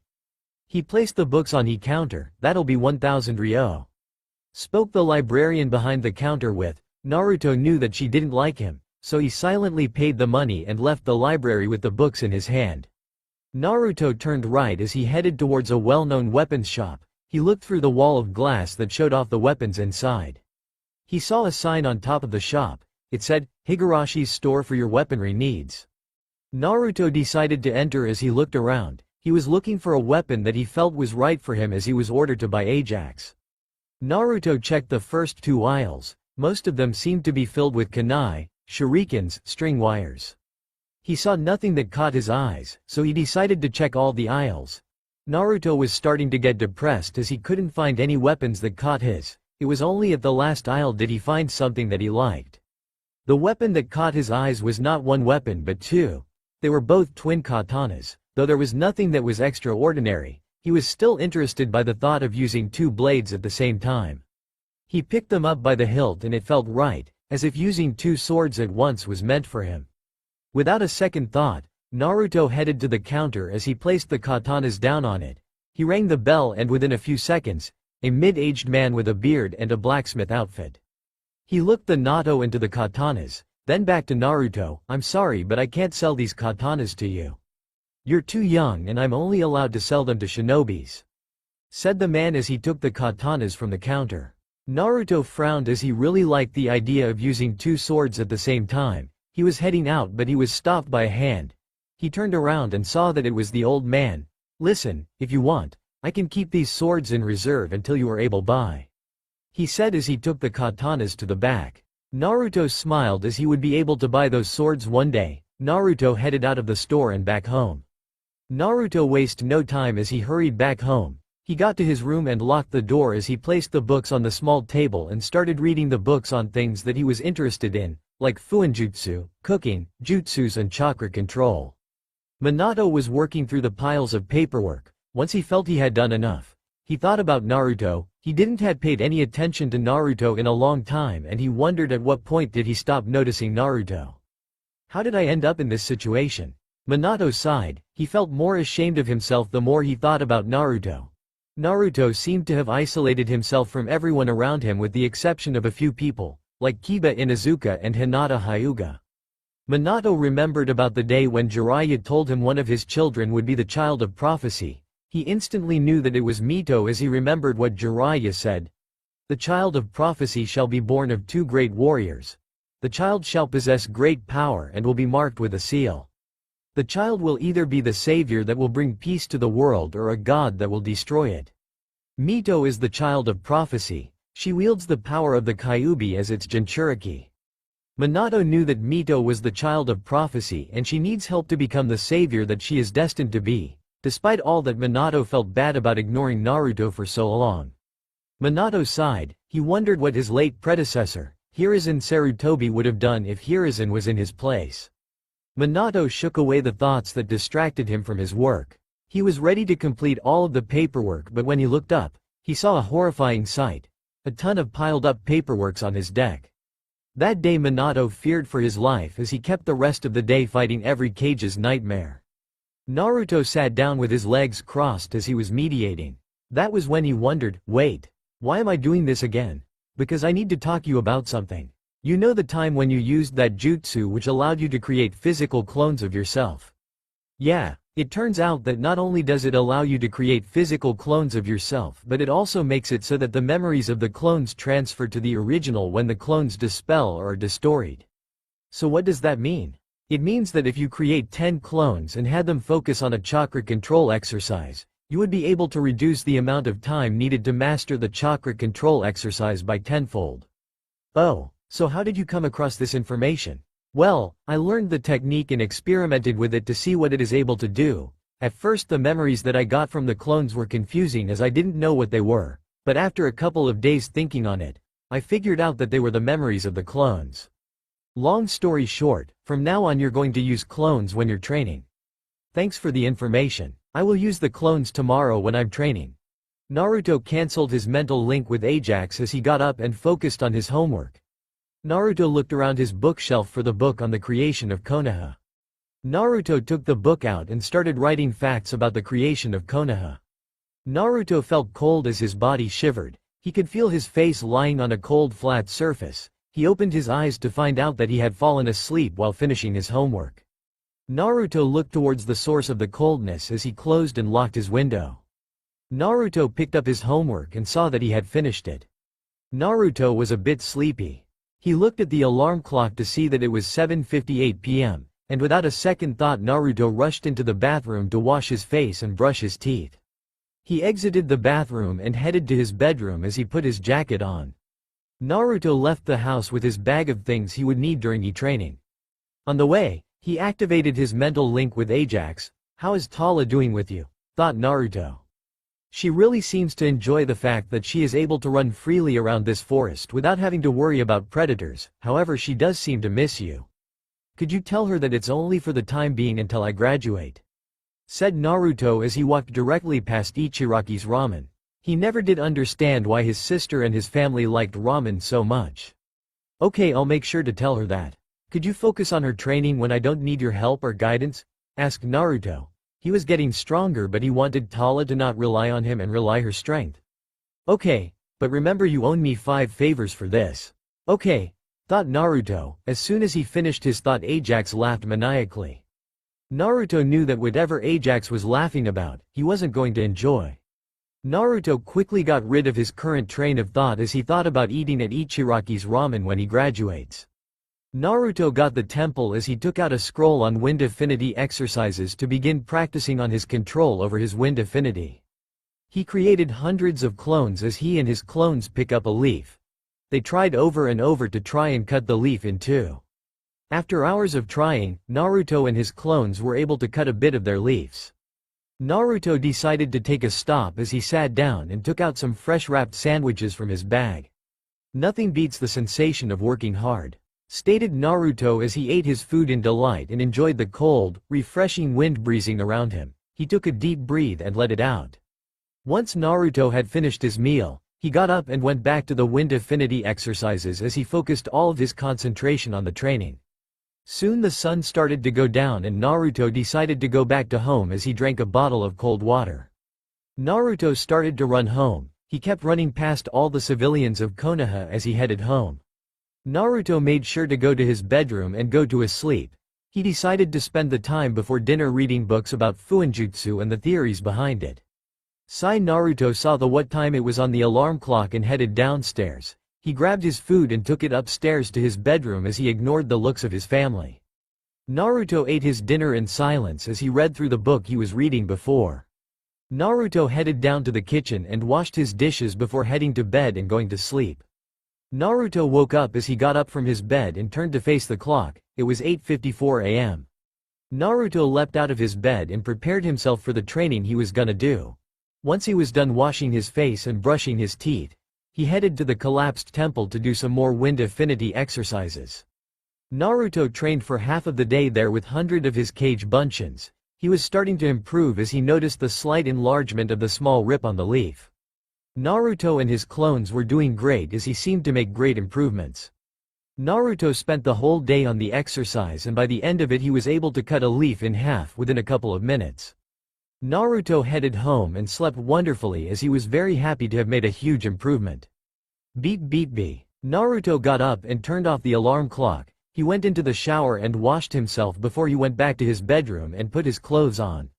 He looked at the clock to see that it was 7:59 a.m. Naruto went downstairs into the kitchen and made himself some toast. He ate his breakfast in silence and proceeded to head off to the academy. Like usual, when Naruto got to his classroom, the classroom was empty and seeing as Naruto had nothing to do, he went to his seat and began to read his book on Fuinjutsu as he was very interested in that particular type of shinobi art. Naruto heard all the bells in the building go off at the same and before long, the sound of footsteps could be heard as students were heading to their classroom. Naruto ignored all of those students and just focused on his book. He stopped reading when he heard a familiar voice, which he could easily recognize as Kiba's. Kiba sat next to him. "Naruto, why don't you come to my house today?" asked Kiba.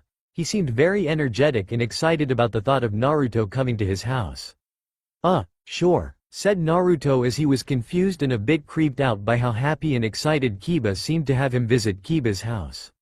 Naruto started to wonder if going with Kiba to his house was a good idea, but it was quickly stopped by the sound of Iruka-sensei arriving. Naruto put the book he had been reading in his bag and prepared for the beginning of the torture that was school. Today we're gonna learn about chakra. Now what is chakra exactly? Chakra is the physical energy present in. Iruka soon went on to give a lecture about chakra as he told the students everything about there was to know. Naruto mentally shouted, "No. Not another lecture. Would you stop shouting? You're gonna break eardrums. What are you doing? Trying to sleep? I spent the whole day yesterday training Tala and I'm exhausted, so could you keep the noise down?" "So, how was the training?" "It was okay and she is showing improvement. I would say that in the nearby future, she'll be a strong summon." "So what should we do about the Kyuubi? I mean it is a hindrance to me and my training." "Don't worry about him for now, we'll deal with him in the future." "Okay, talk to you later." Naruto soon cancelled the mental link between him and Ajax. Naruto continued to listen to Iruka-sensei's lecture.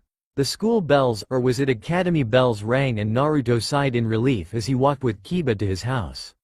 Naruto walked besides Kiba as he followed Kiba to his house. Naruto felt a little nervous as he never had any ideas of how to talk to someone's family since he had never talked much to his family and he was worried about how dangerous or crazy Kiba's parents might be. Naruto and Kiba had gotten to the front gate of the Inuzuka compound and was starting to get nervous that they might reject them as the Kyuubi. Kiba opened the gate and walked through with Naruto following after. On the way Naruto showed a lot of people give him glares. Naruto was starting to wonder if it was a good idea to have gone with Kiba to his house. Naruto followed Kiba to the two-story house and without wasting any time Kiba entered the house with Naruto following him. Naruto looked around the house and saw that it was no different from other houses. Naruto followed Kiba to the living room where he saw an amusing sight. "Mom, I want you to meet my friend, Naruto," said Kiba. Kiba's mom turned her head from some of the papers that she was reading as she looked at Kiba's friend. "I didn't know you had a friend, Kiba. I have never seen him here before," stated Kiba's mom as he stared at Naruto with her eyes, scanning him up and down. She was able to recognize Naruto as the son of Minato and Kushina. She wondered how her son and Naruto became friends. "Hello, I'm Naruto Uzumaki," said Naruto as he introduced himself to Kiba's mom. "Nice to meet you, kid. My name is Sume Inuzuka," stated Kiba mom, now known as Sume Inuzuka. Sume turned towards Kiba. How did you and Naruto become friends? She asked Kiba, who seemed to smile. Since 2 weeks away. Me and Naruto are like brothers, aren't we Naruto? Said Kiba as he wrapped his hand around Naruto with a huge smile. Sume smiled a little as she watched Naruto and Kiba talk and joke around, sharing laughs. Sume could tell that Naruto and Kiba were great friends and cared for each other. Mom! Suddenly a loud voice ruined the peaceful scene as Kiba's older sister entered. She entered the living room and headed in the direction where everyone in the room except Kiba's sister was.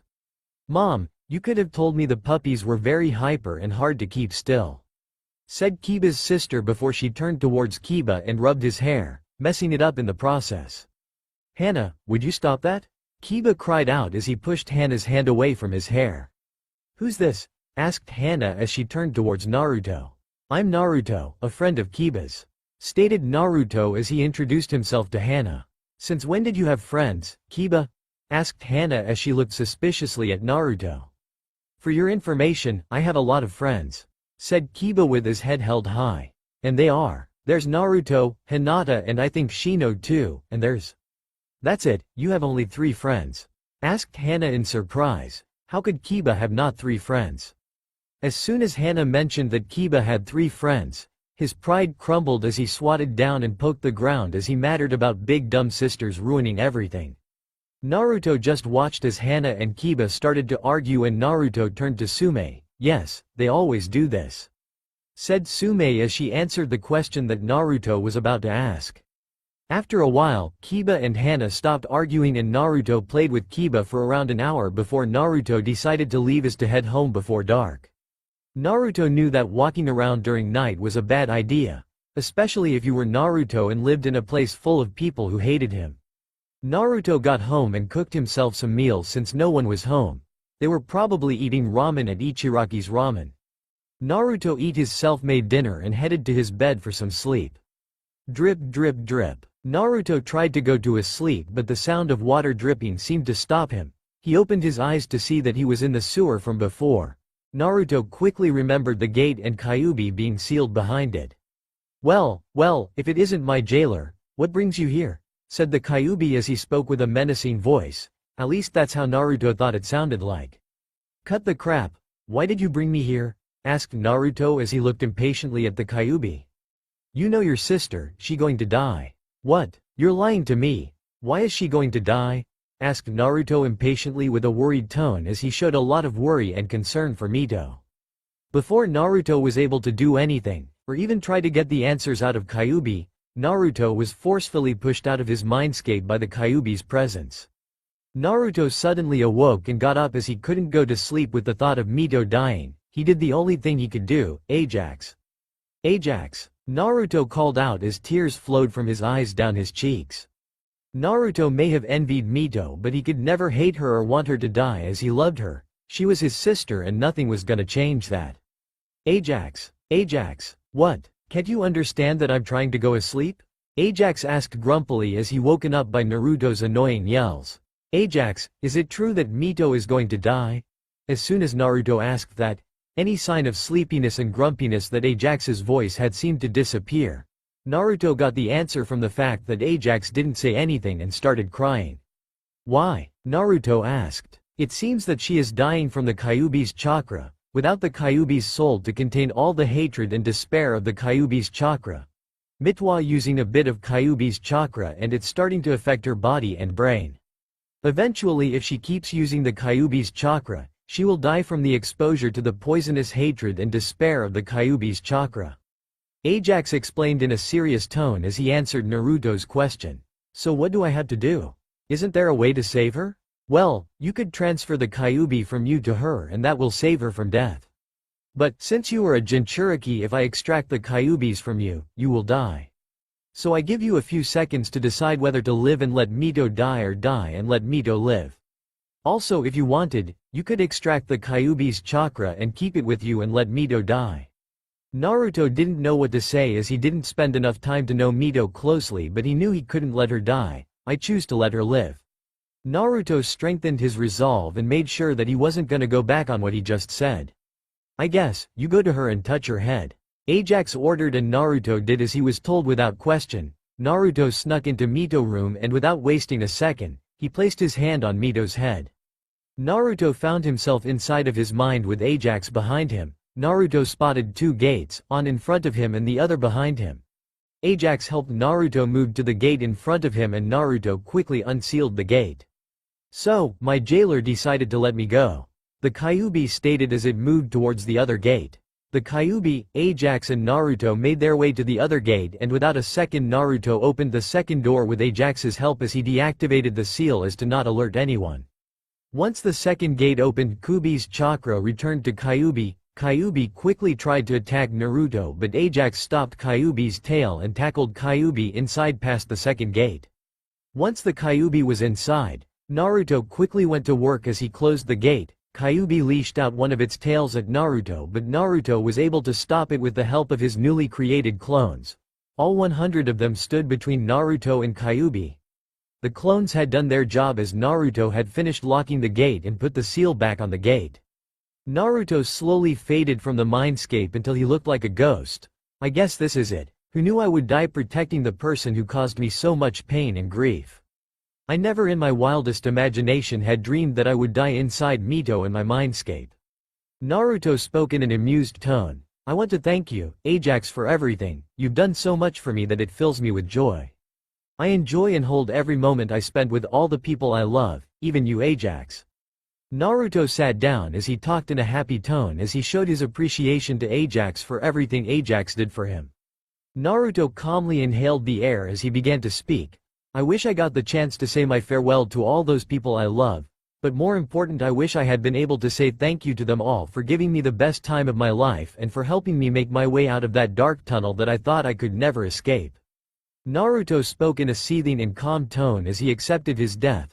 Naruto smiled as he remembered all the memories he shared with those people he loved. "I feel cold, so cold. Why do I feel so cold, Ajax?" asked Naruto as he turned to Naruto. Naruto laid down on the ground and before long he faded away. Naruto opened his eye to see that he was lying on his bed. He looked around and saw that wherever he was, it sure looked exactly like his room. "Where am I?" asked Naruto to no one in particular. "You're back in your bedroom," stated Ajax. "Since Ajax is here, I must be in hell," said Naruto as he came to a conclusion. It was then that Naruto got a mental slap from Ajax. "You ungrateful kid. I just saved you from death and you don't even show me respect." "Sorry about that. Yeah, you're right, I should've. Wait a minute, why didn't you tell me that before I gave that big heartfelt speech?" Naruto asked as he was shivering with rage. Ajax let out a fake laughter as he forgot that. Naruto quickly slapped Ajax mentally, only for Ajax to mentally slap him back. "There, have a 2-for-1 special," said Ajax. "Oh yeah, you can have a 3-for-1 special," said Naruto as he mentally slapped Ajax 2 times. "Then, you can have a 4-for-1 special," stated Ajax as he mentally slapped Naruto 2 times. Both Ajax and Naruto continued to mentally slap each other over and over again for a while until they both felt tired and went to sleep. Naruto stood in silence as he watched the other students spar in a taijutsu match. Naruto often wished him could spar as well, but Ajax had forbidden Naruto doing that as he told Naruto that he was too powerful for those students. Naruto sighed. It had been 2 years since he had been training under Ajax, and in all that time, he had improved to a point where all those students in the academy just become a waste of time to fight against, let alone spar, as they didn't help him improve his taijutsu nor did it help him get stronger.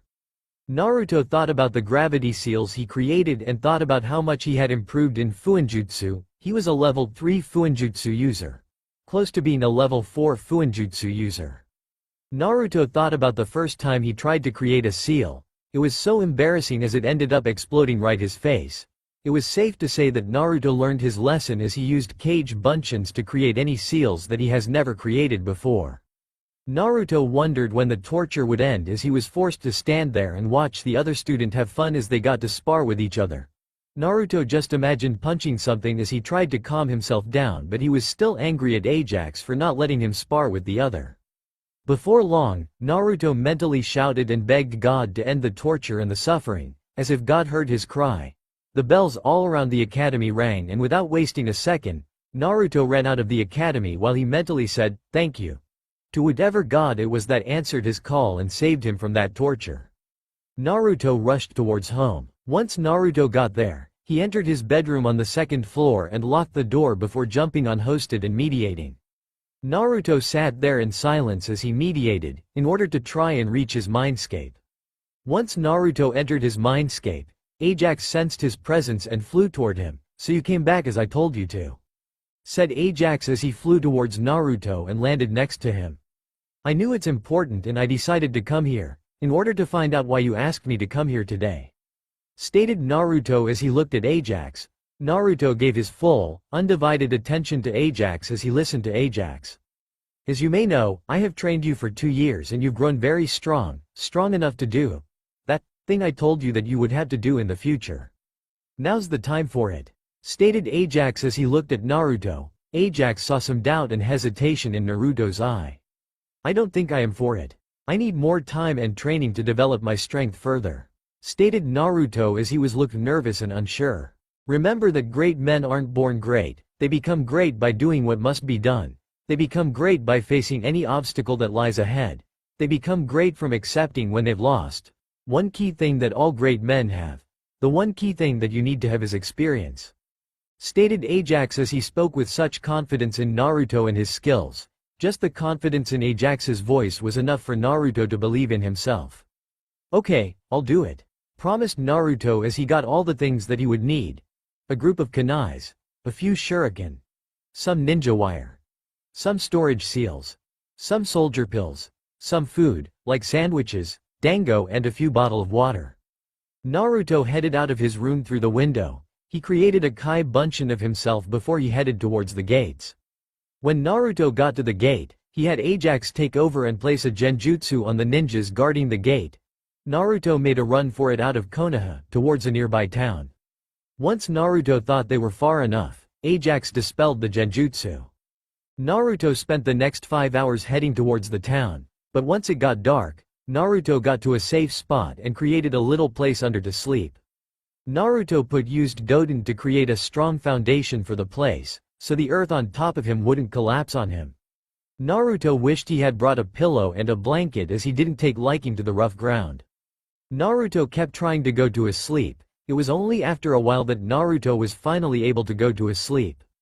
Tremble, tremble, stomp, stomp. Naruto slowly opened his eyes as he was woken up by the loud sounds. He looked around and saw that the place he was resting inside was shaking. Naruto panicked as he thought an earthquake was taking place and that the ground was about to collapse on him. Naruto punched through the ground and slowly started to get out of the ground. While trying to get out of the ground, he heard someone scream as they cried out of the word, "Zombie." Naruto got out of the ground and tried to get the dirt on his clothes off. He looked around to see a kid. The kid seemed to be younger than him. Naruto saw that the kid was looking at him. "What?" Naruto asked as he was getting worked up by the look the kid was giving him. "Ah, zomb!" shouted the kid before he ran around in circle panicking. The kid kicked Naruto's leg, which caused the kid to fall down as he put his hands around his foot. Naruto didn't feel anything due to his years of training. Naruto looked at him and thought he was stupid. "I'm not a zombie, you idiot," said Naruto as he put his hand in the hole and took out his bag, which he carried on his back. "What's with all the shouting?" asked a woman with her soft, gentle voice as she got out of the carriage with the horse attached in the front. The woman had a long, blue hair and her black eyes seemed to be filled with sadness. The woman wore a long, black skirt which reached her ankles. She wore a brown, baggy sweater. Her hair was tied into a ponytail by a hairband. "Not much, your kid just thought I was a zombie," said Naruto to the woman. Naruto wondered what this woman and her child were doing as he knew it was foolish to go this way since there was a lot of bandits in the area. "Oh, I'm sorry if my child caused you a problem. I am Asuka Yoshi, and you would be." The woman introduced herself to Naruto and offered her hand to Naruto. Naruto shook Asuka's hand. "I'm Naruto Uzumaki, but you can call me Ryu," said Naruto as he introduced himself. Normally in a situation like this Naruto wouldn't give his real name, but he knew that he could trust Asuka. Naruto could sense that Asuka was a kind and caring person. Asuka and Naruto talked. "So what brings you here?" asked Asuka.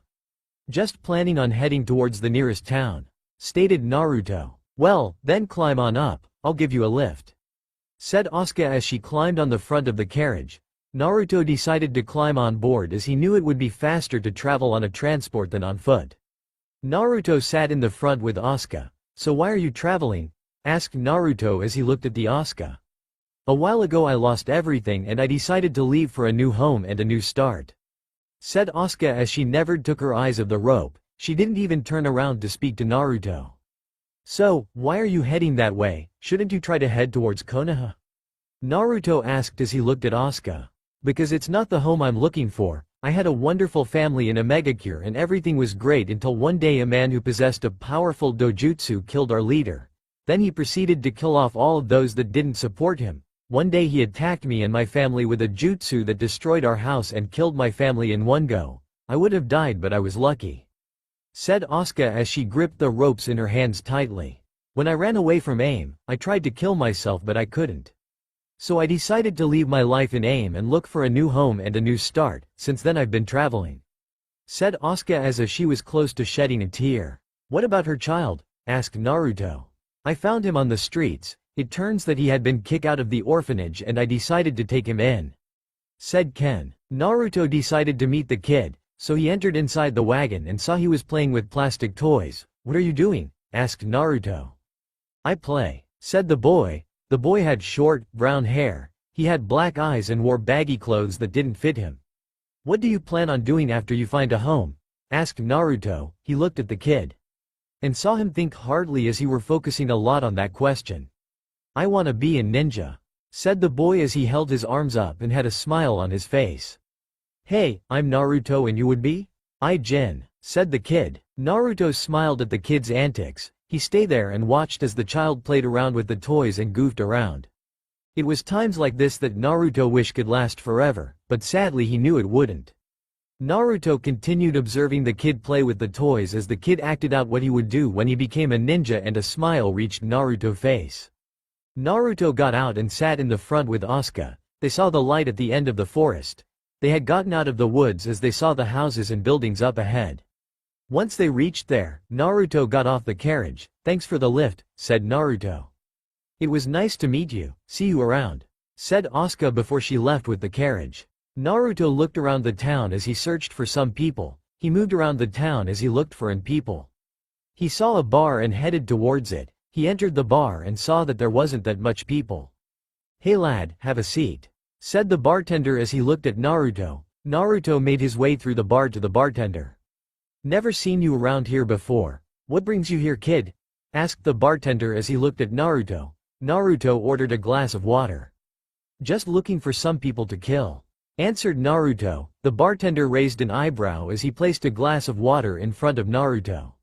"You must have a death wish, kid, if you plan on trying to kill Oni and his army of bandits," said the bartender as he used a cloth to clean and dry his glasses.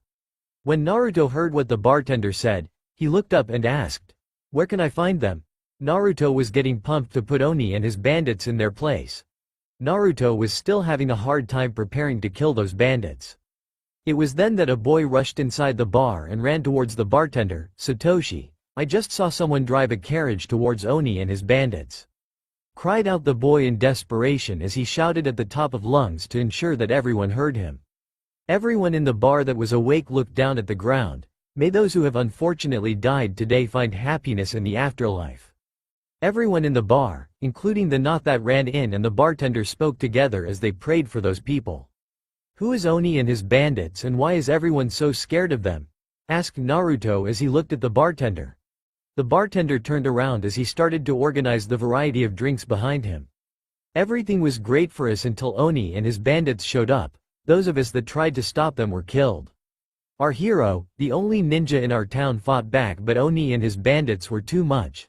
The ninja was torn apart by the bandits in front of everyone. Me and everyone in this bar are the only ones that are still here. The rest were either taken by Oni and sold as slaves or left for a safer place, like the hidden villages." The bartender spoke with such fury in his voice as he talked about Oni. "Could you tell me where Oni and his bandits are?" asked Naruto. He had wasted enough time already. He needed to kill Oni and his bandits, and then get home before his Kai Bunshin dispels. "They are located near the forest at the far western side of the town. Just keep going west and you should find them," said the bartender as he kept an indifferent face. "Okay, so I go in the opposite direction then," said Naruto as he got off the seat and turned towards the door to leave but was stopped by a hand. "Don't go, kid, you'll die if you do," said the bartender with a worried tone as he tried to warn the kid. Naruto took the bartender's hand off of his shoulder and he made his way out of the bar. "Don't say I didn't warn you, kid," was the last that Naruto heard of the bartender as he exited the bar and rushed towards the eastern side of the town. Naruto left the town as he continued heading east of the town through the thick forest. He kept running past the trees. On the way, Naruto found a carriage and Naruto somehow seemed to recognize the carriage. It seemed so similar. Naruto couldn't figure it out, so he decided to ignore the itch in his mind as he headed west, deeper into the forest.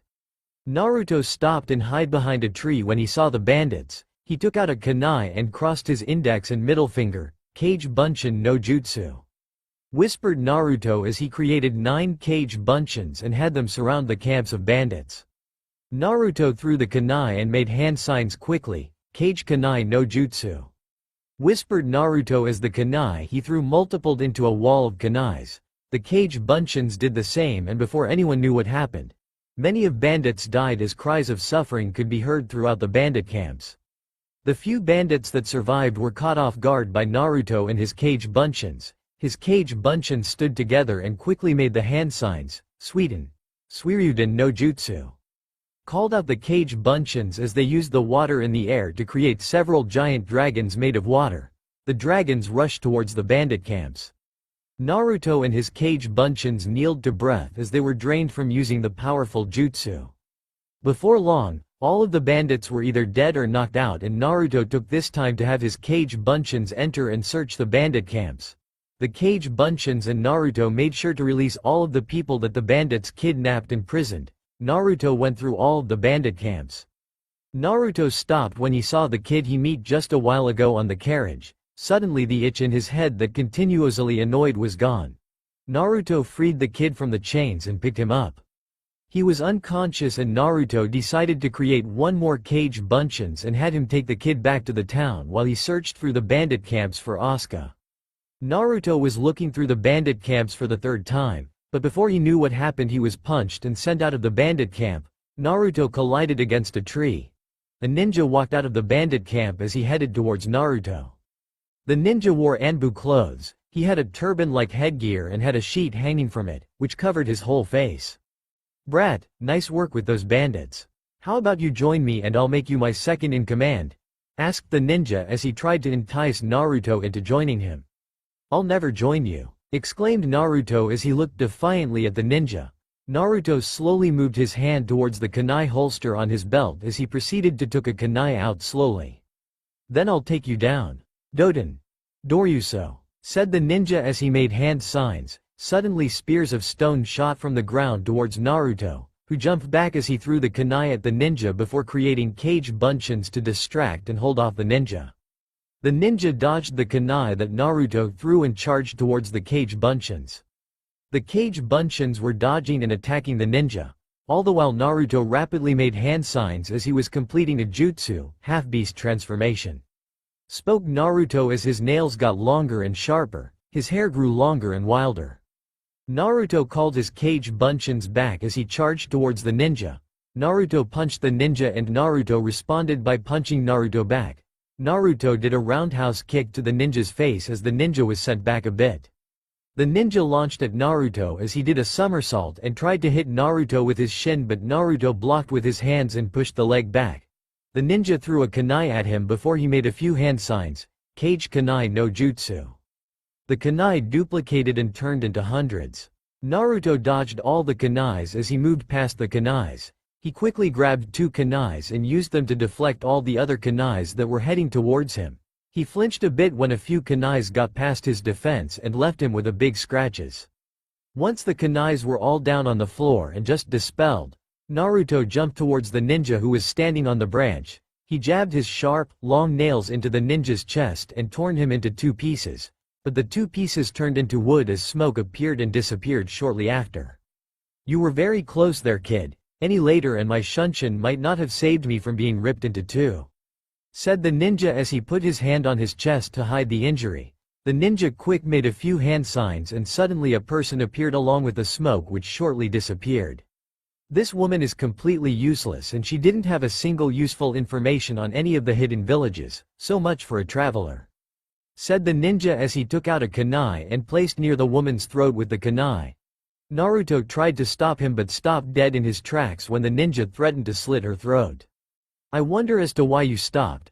I mean, you've only met her today and you seem to have some connection with her and those kids that were with her. Said the ninja as he looked directly towards Naruto. Though he had a blanket covering his face, Naruto could feel the ninja's eyes staring at him. Just let her go, she has nothing to do with this. Said Naruto as he tried to reason with the ninja. Naruto could still feel the ninja's eyes staring at him and Naruto somehow could tell that the ninja was staring at him with a look of disbelief. What? Nothing. It's just hard to understand why you would care about the life of this woman, considering you've known her for a day. Stated the ninja as he frantically shook his other hand. The hand he wasn't using to hold a kunai near the woman's throat. Come on, it's not unusual to care about other people even if you know them for a day. Stated Naruto as he crossed his arms in fury. Yeah, actually it kind of is. Said the ninja. No, it's not. Shouted Naruto as he stood defiantly in his place. Wait, what am I even doing? Naruto scratched and rubbed his chin with his thumb and index finger as he tried to remember what he was doing. Oh yeah, I remember, let her go. She's just an innocent civilian. Said Naruto as a light bulb lit up above his head. Yeah, well, too bad because I'm using her as a hostage to stop you from doing anything. Stated the ninja as he pointed at the woman whose throat he had a kunai next to in Naruto. The ninja looked at Naruto. You know, I've changed my mind about her. Maybe I might use her as a slave to do as I please with, or maybe I'll sell as a slave to someone else. Said the ninja in dead tone. The ninja saw that Naruto was shaking with rage. Just a little more push. Thought the ninja. And then I might go after those little kids that were with this woman. The ninja pointed to the unconscious woman he was holding hostage. And I might sell those kids as slave and maybe I'll do the same to everyone else in the town. Stated the ninja with a dead tone as he started to move his kunai closer to the woman's throat. Every part of Naruto was shaking with rage as he had heard everything that the ninja said, and all of a sudden his rage caused his body to act on its own as his body had hand signs. Mokuton. Jubaku Iso. Called out Naruto as a tree grew out of ground and wrapped around the ninja and bind the ninja, ensuring that he couldn't escape. May you burn in hell. Said Naruto as he created cage bunchins and made them surround the ninja. Before long, Naruto and the cage bunchins took out kunais and stabbed the ninja, making sure that the ninja died. Naruto picked up Asuka piggyback style and headed towards the town. I see. You have a crush on her. Stated the ninja in an amused tone as blood oozed out of his mouth. He lifted his hand up as he pointed towards Asuka's unconscious body. Naruto blushed. What? No, I don't. Exclaimed Naruto as he shook his head frantically, which made the ninja laugh. Even if Naruto did, she was out of his league and she was older him, so there was no way she and he was going to be an item. Ha ha ha ha ha. The ninja laughed as blood kept oozing out of the ninja's mouth and he had to continuously wipe the blood off his mouth. Despite the pain he felt and the amount of blood leaving his body, he laughed. Naruto left for the town as he was carrying Asuka on his back and giving her a piggyback ride to the town. Along the way to the town, Naruto was still about to hear the amused laughter of the ninja. Eventually the laughers got quieter and quieter until the laughers just stopped altogether. When the laughers stopped, Naruto concluded that the ninja had finally died. Naruto headed towards the town and on the way, Asuka moved her head while she was unconscious as she placed her head on his shoulder. For the rest of the journey Naruto was blushing red. Once Naruto got to the town, he entered the same hotel that his cage bunchins had gone into and had laid the kid to sleep on beds in the room that they bought. Naruto walked up to the counter. Can I have my room keys? Asked Naruto as he stood in front of the counter. The guy behind the counter looked at Naruto. You're back. I see you brought a friend with you. I hope you will use protection and have her consent.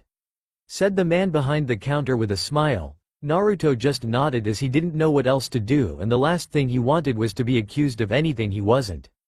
Naruto took the keys from the man behind the counter and walked up the stairs. Once he was on the floor his room was. He used the memories of the cage and walked towards the door of his room. Naruto used the key and opened the door. He entered the room before locking the door and headed into the main bedroom as the spare bedroom was where Jin was sleeping. Naruto placed Asuka's unconscious body on the bed and laid down on the bed before he finally let his exhaustion take over. Naruto felt great. He was enjoying the great warmth and comfort of his bed. He would have slept some more, but he was awakened by the delicious smell of food. He got up and headed towards the kitchen where he saw Asuka moving around the kitchen as she was cooking up a delicious food. Asuka saw Naruto and stopped dead in her tracks. "Oh, you're awake," was all that Asuka could say. Suddenly silence took over as Naruto and Asuka didn't know what to say. It was just then that Jin walked into the kitchen. "I want to have ramen," said Jin as he patted his stomach, which growled very loudly as it seemed hungry. Naruto silently laughed at the kid. Naruto's stomach growled just then and Naruto blushed. "Jin's right, I kinda hungry too," said Naruto as he smiled, trying to not embarrass himself. "Kinda hungry?" said Asuka with a disbelieving voice that went well with her doubtful look on her face, which Naruto knew that it meant she didn't believe. Naruto blushed more as he felt silly. Asuka pushed Naruto and Jin through the kitchen until they were out of the kitchen. "Don't come in here until I'm done," said Asuka as he pulled up the sleeves of her sweater and went into action in the kitchen. "I hungry, I want to eat now," said Jin with a pout as he was close to crying. "Let's go, we can have ramen now. In fact, I saw a ramen stand nearby," said Naruto as he and Jin headed out of the room. They walked down the stairs and out of the hotel as they headed to the nearby ramen. When they got to the ramen stand and entered, they saw that it was empty as they took a seat. "Hello?" called out Naruto as he looked for the owners. It was then that a man came out of the kitchen. "May I take your order?" asked the man as he handed the two a menu. Naruto scanned through the menu for a treat which he might like. "I would like miso ramen," said Naruto as he settled for miso ramen. "I want a miso ramen too," said Jin as he played around with his feet. The man went inside and after a few minutes, he brought the two bowls of ramen out and placed each of them in front of Naruto and Jin. Once their food was in front of them, Naruto and Jin ate at a speed which most would find surprising. They quickly finished there and ordered more as their stomachs weren't satisfied by one bowl ramen. After 10 bowls of ramen, Naruto and Jin had enough and decided to head back. Naruto paid for the ramen and left before the man in the ramen stand could give Naruto his change. Naruto and Jin entered the hotel and walked up the stairs as they headed for their room. They opened the door to find an angry Asuka. "So where were you?" asked Asuka as she had her arms crossed. She was still wearing the apron. "The ramen stand," said Naruto. He and Jin watched as Asuka was covered in a dark blue aura that gave Asuka a demonic visage. Naruto and Jin knew that they were about to in great pain. "I cooked all this food and you're going to finish it, whether you like it or not," stated Asuka as she brought a lot of food, all of which were dumplings. Jin quickly ran to the spare bedroom and locked the door. Naruto tried to escape too, but before he could get away, Asuka grabbed onto him and dragged him towards the food. Naruto spent the next 10 minutes in torture as he was forced to eat Asuka's food. Once Naruto finished most of the food, he rushed into the toilet as he vomited. Naruto headed to the kitchen in a hurry as he washed out the flavor from his mouth. Asuka watched Naruto throughout the whole process. "I guess I should have learned to cook from my mother and sister," said Asuka as he sighed. She was terrible at cooking. Asuka felt so disappointed. "Well, that's enough for me today," said Naruto as he got out of the kitchen. He headed to the dining room with some containers as he put the remaining dumplings into the containers, which he put in his bag. "Thank you," said Asuka as she hugged Naruto. Naruto returned the hug and they enjoyed each other's company for a while before letting go of each other. "I guess I'll go check up on Jin," said Asuka as she left to check on Jin. "Naruto, it's time for us to go home. Your blood clone is close to dispelling. The clone will only last for about 6 hours," said Ajax as he spoke to Naruto through a mental link.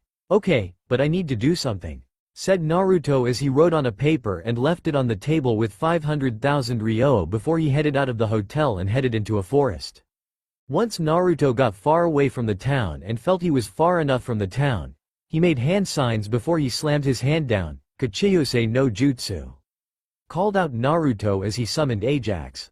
Ajax lowered his back enough for Naruto to climb on top of Ajax's back. After Naruto got on Ajax's back, Ajax hovered in the air and flew through the sky towards Konoha. Once Naruto was close enough to Konoha, He decided to walk on foot, so as to make sure that no one saw Ajax. Ajax sat there as he waited for someone to show up. It was only after a few minutes that a cloud of smoke appeared and shortly disappeared. When the smoke disappeared, Ajax saw the person that Naruto had fought earlier. Tell me everything. He was great. From what I can gather, he is strong as a mid to high C rank ninja, and with his half-beast transformation jutsu, he is a low to mid B rank ninja. Said the ninja. Is there anything else, or is that? Asked Ajax, as he was curious if there was more to it than just that. It seems your hunch was right. Naruto is able to use Mokuton. Stated the ninja as he took out piece of wood from his pocket. I was right, yes. Thanks.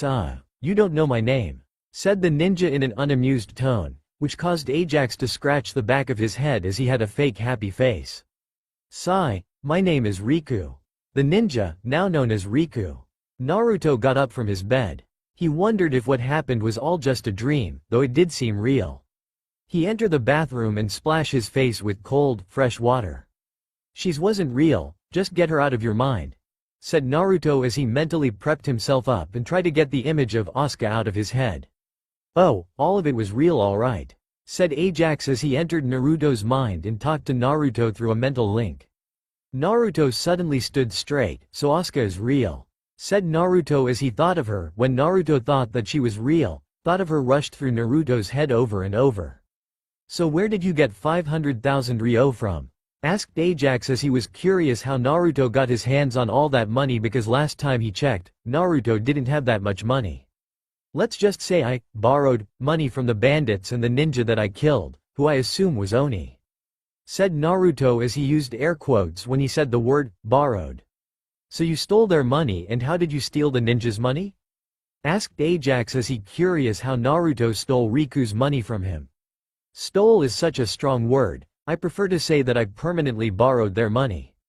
As for borrowing from Oni, all I did was take his wallet when I launched myself at him and jabbed my long, sharp nails into his chest. Said Naruto as he explained how he stole Riku's money. I can't wait to see Riku's face when he finds out his wallet's missing. Thought Ajax as he chuckled at the look on Riku's face when he found out his walker is missing. Anyways, you should just train with your friends since I'll be busy. Said Ajax before he left Naruto's mind and cancelled the mental link between him and Naruto. Stupid Ajax, leaving me to train by myself. Muttered Naruto as he got ready for school. He quickly made some toast to eat and carried his bag. Naruto looked at the time and rushed to school when he saw that he was late. Naruto ran past the civilians at the pace of a civilian, despite the fact he could move faster so as to make sure that the civilians wouldn't freak about Naruto and try to kill. Naruto looked at the time and saw that he was late. He could already imagine Iruka's look of anger and disappointment. Naruto ran past the front gates of the academy and saw that no one was there. Naruto rushed into his classroom, and as soon as he opened the door, he saw that everyone was looking at him. Naruto ignored his classmates and headed to Iruka. I'm sorry for being late, I wake up late. Apologized Naruto as he bowed to show that he was sincere. Iruka looked at Naruto and saw that he was sincere about his apology. Go to your seat, since this is the first time you've been late, I'll let it go, but make sure it doesn't happen again. Said Iruka, and Naruto nodded. Iruka patted Naruto and Naruto headed to his seat. Iruka looked at the students and continued his lesson. So today we'll be talking about theoretical ideas about the applications of chakra and basic weapons, like kunais, shurikens and ninja wire. Said Iruka as he droned on about the theoretical uses of chakra, much to dismay of the class and the joy of a certain pink-haired fangirl. Naruto sat on his seat and paid attention to Iruka for the rest of the day as he ignored the thoughts of Asuka that running through his mind. Ignore it, Naruto. Just focus on Iruka. Thought Naruto as he tried to get rid of the thoughts of Asuka running through his mind. Naruto spent the next couple of classes trying to focus on his classwork, despite how hard it was to get the thought of Asuka out of his head. The sound of bells echoed through the academy, and soon the sounds of bells were muffled by the sound of a stampede. Naruto looked around to see that all of his classmates had left. He turned to his right to see his loyal friend, Kiba, waiting at the door for him. Naruto got Kiba and walked together to their special place where they ate their lunch. Kiba ate his lunch at a rate that would make people think he was Akamichi, while Naruto took out a container from his bag and took a dumpling out before he stared at the dumpling. When Naruto looked at the dumpling, his mind was flooded by thoughts of Asuka, her kindness and the way she made him eat most of those dumplings. Why was Asuka constantly in his head? And could he get rid of the thought of her? Every time it seemed to get his thoughts of her would increase. He needed to know why she was in his head. Kiba finished his meal but still felt hungry. He saw Naruto staring at a dumpling and saw that Naruto had a lot of dumplings. So he decided to take the one that Naruto was staring at since Naruto didn't seem to be hungry. But once he got hold of the dumpling, Naruto quickly acted and grabbed Kiba's wrist. "Kiba, what's the big idea? Why did you try to take my dumpling?" asked Naruto as he stared Kiba dead in the eyes. Naruto let go of Kiba's wrist and took the dumpling back. "Well, I'm sorry, but you were making kissy faces with the dumpling. So I tried to take the dumpling thinking you wouldn't mind considering you have a bunch more in that container of yours," stated Kiba as he pointed at the plastic container next to Naruto before rubbing his sore wrist. Naruto looked at Kiba and then back at the dumpling he was holding. "Here, enjoy yourself," said Naruto as he tossed the dumpling at Kiba, who caught the dumpling and ate it. Once Kiba ate the dumpling, his stomach started to growl violently as Kiba put his hand on his mouth to stop the food from looking out of his mouth. Kiba ran around crazily until he got on his knees and spat out spit. "What was that?" "That was horrible, I nearly went to hell," said Kiba as he got up and glared at Naruto thinking he did that on purpose. Naruto heard Kiba and looked at him. "What? It doesn't taste that bad," said Naruto as he picked up a dumpling and ate it. It tasted okay. Naruto wondered why Kiba would think that the dumplings were terrible as he was chewing his second dumpling. "First of all, that food is poison, and second of all, remind me to never eat your cooking ever again," said Kiba as he tried to get the taste of that hellish food out of his mouth. Kiba stopped when he heard a movement on his head and saw that Akamaru had awakened as the young dog jumped from Kiba's head onto the ground. "I am being completely honest when I tell you that I didn't make these. Besides, it's not that bad and I am gonna prove you wrong by having Akamaru eat one," said Naruto as he took a dumpling out. Much to Akamaru's pleasure, Naruto placed the dumpling down. Akamaru ran to the dumpling and smelled it. One sniff and Akamaru landed on his back as the smell of death seemed to cover Akamaru. "No! Akamaru!" shouted Kiba with an over-exaggeratedly sad tone as he rushed Akamaru and picked him up as he pulled Akamaru into his embrace. Naruto's brows twitched. "Okay, I get it, the dumplings are terrible," shouted Naruto as he had enough of Kiba and Akamaru's over-exaggeration of the dumplings. Kiba and Akamaru snickered as they tried to silence their laughter. When Kiba saw Naruto eat the dumplings without vomiting or showing signs of sickness, Kiba shivered as he don't have his enemies to eat those dumplings. Suddenly an idea hit Kiba. "Naruto, you should come with me to my home, and make sure to bring some of those dumplings for my family," said Kiba as he was chuckling at the thought of his cider and his mother eating those dumplings. Naruto took out another dumpling from the container and ate it. "Will do," said Naruto as he chewed his food quickly. Suddenly the sound of bells echoed throughout the academy again. Kiba and Naruto headed back to their classroom with Akamaru on top of Kiba's head. When Naruto and Kiba were making their way to the classroom, they were surprised by the sound of a stampede as a horde of academy students rushed through the academy to their classrooms. Naruto and Kiba quickly ran away from the horde of academy students as they headed for their classroom. Naruto and Kiba kept running until they saw their classroom and jumped into the classroom. All the while Akamaru was holding tightly to Kiba's head during the while process. Eventually everyone had gotten to their classrooms and the classes began. So for the next couple of hours Naruto, Kiba and Akamaru focused on their classwork and spent the time writing notes about chakra and other useless studies, like flower pressing. When the classes were all over, the academy bells rang for the third and last time as it signaled the end of the academy for today. Quickly, all the academy students rushed out of the academy and headed home.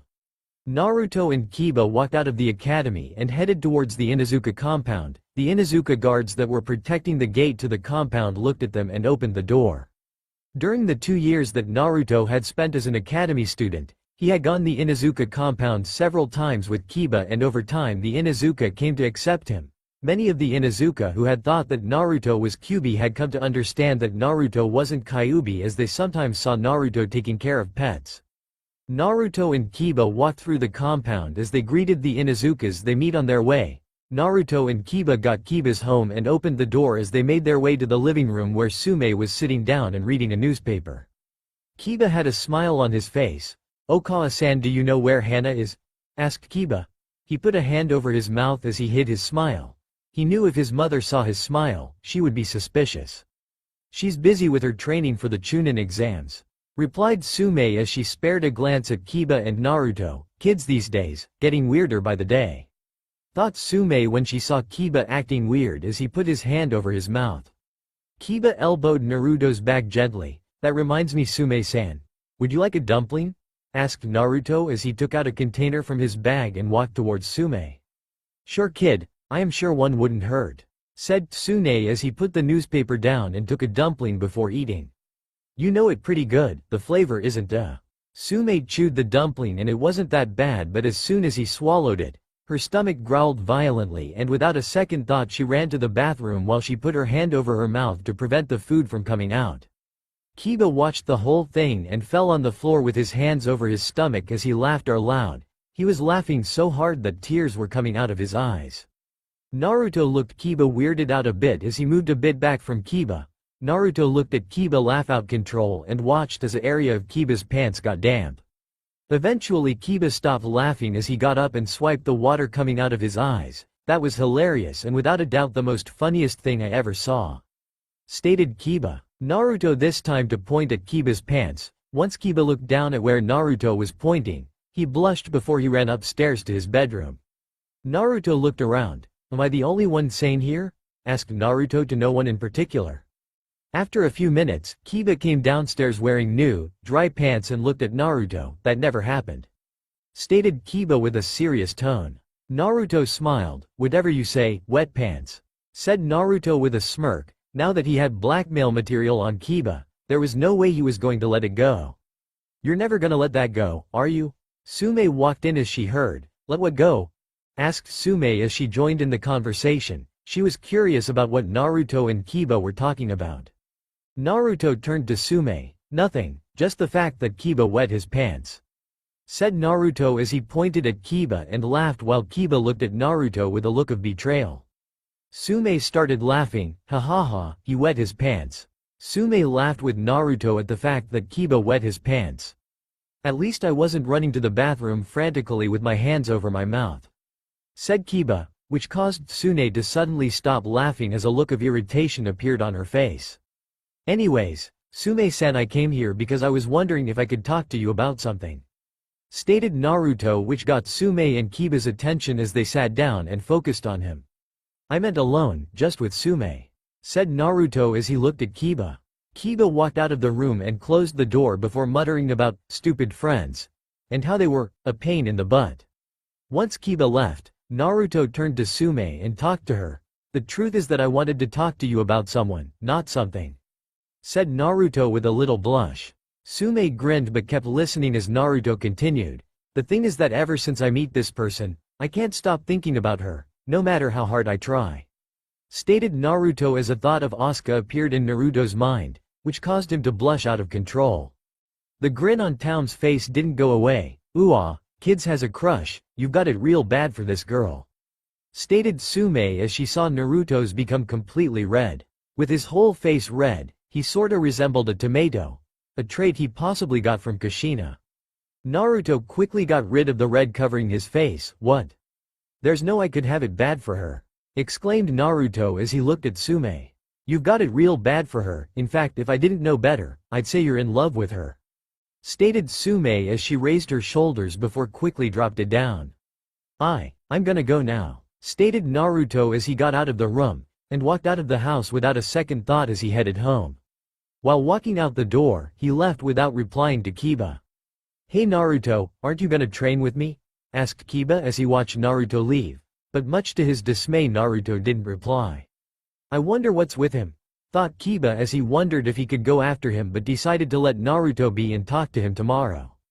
Naruto walked home. On the way he got glares and insults from the civilians but he didn't notice them as his mind was repeating what Tsune said over and over while his body was on autopilot towards his house. "If I didn't know better, I'd say you're in love with her. If I didn't know better I'd say you're in love with her. If I didn't know better, I'd say you're in love with her." What Sume said continued repeating in Naruto's head until he shook his head and looked around to see that he was in his bedroom.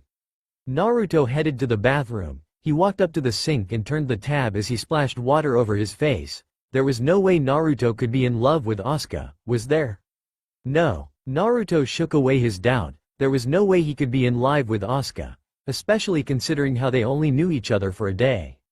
A day. Naruto got a towel and dried his face before he headed back to his bedroom.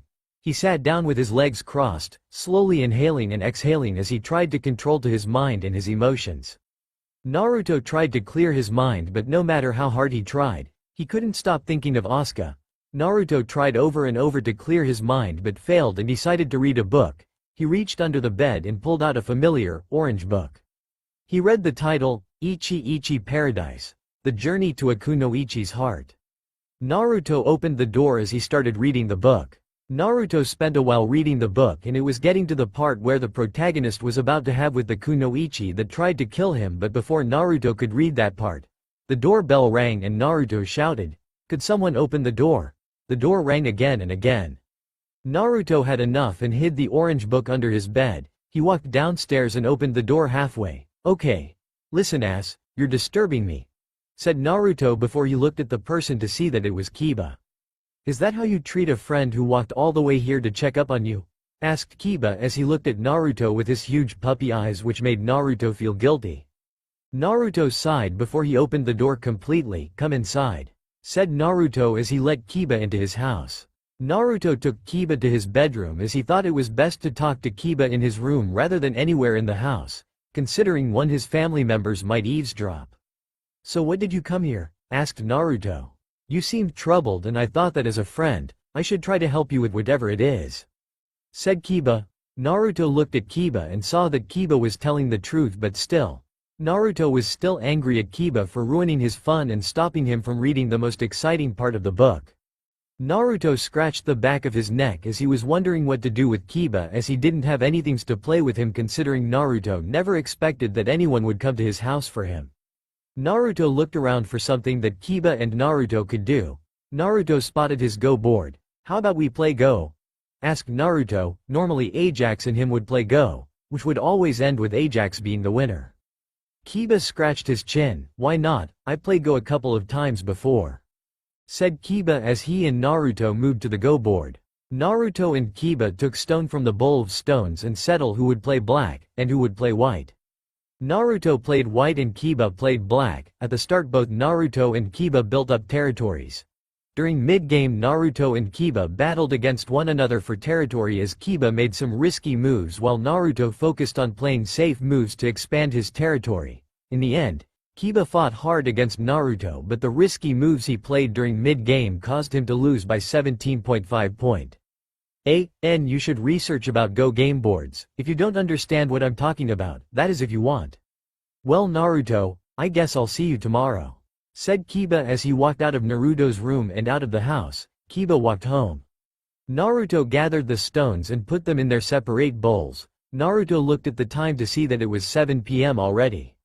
Naruto went downstairs as he made himself some ramen. Though Naruto didn't like it that much, he thought it was better than sandwiches. Naruto quickly finished his ramen and washed the dishes before he headed upstairs to his bedroom as he laid down on his bed and let sleep take over. Kiba walked into his house as he headed to the dining room, where Hana and Sume had food ready. "And where were you?" asked Sume as she looked at Kiba. Kiba sat down on a chair. "I was at Naruto's, it's weird to see him distracted. I mean normally he would to be serious and hardworking as he's constantly trying to improve, but I wonder if he's having a meltdown because he pushed himself too far," spoke Kiba, which prompted him a look of shock and surprise from Sume and Hana. Kiba looked at them and saw their expressions. "What?" asked Kiba as he wondered why his mother and sister were looking at with a look of surprise and shock. Sume got over her surprise and shock. "We were just surprised and shocked about what you said and about the fact that you seemed to pay attention to Naruto," said Sume. She thought that Naruto would a good influence on Kiba, and it looks like she was right. Kiba quickly responded, "Why wouldn't I want to know about my role model?" asked Kiba before he started eating his rice. Both Hana and Sume stopped eating and looked at Kiba. "Your role model? Why is Naruto your role model?" asked Hana this time. She had known Kiba for a long, but this was a first. Kiba looked up at them, because I followed one day after school, and when I saw he trained extremely with huge blunders and training dummies, I saw it. Naruto wasn't a kid. He was a man that I could respect. There I saw a man who was willing to give everything he had to achieve his dream, his blood, his tears, his heart and his soul. Said Kiba as he was choking on his words. 498, 499, 500 sit-ups. Okay. Now to do push-ups while balancing a training dummy on my back. I rested for 5 minutes now, time to get back to exercises. So close, if I train like this then I can become Hokage soon enough. Flashback. Naruto and Kiba goofed around as they played around for a while before he fell on the floor. They decided to lie like that because they enjoyed looking at the clouds. Naruto and Kiba looked at each other with big grins on their faces before they turned to look at the clouds. Hey Kiba, said Naruto as he called out to Kiba. Yeah, replied Kiba. What is your dream? Asked Naruto seriously, which caused Kiba to look at Naruto. Where did this come from all of a sudden? Wondered Kiba. Just wondering, said Naruto as he looked at Kiba. Kiba scratched his chin and thought about Naruto's question. Well, my dream is become a strong ninja and on day take over as the clan head. What about you? Asked Kiba looking at Naruto for his answer as he gave his answer to Naruto. My dream is become Hokage and to be the strongest there is, and I will work as hard as I can to get there. Stated Naruto in a serious tone as he talked about his dreams as though it was going to be reality, as if it was the truth. This caused Kiba to look at Naruto wide eyes. The way Naruto said it made Kiba believe that it was true. Flashback end. That day Kiba had decided to help Naruto get there and continue to help Naruto. You know it's unfair for Naruto to be treated like a disease, something that's not wanted when he's working harder than anyone else.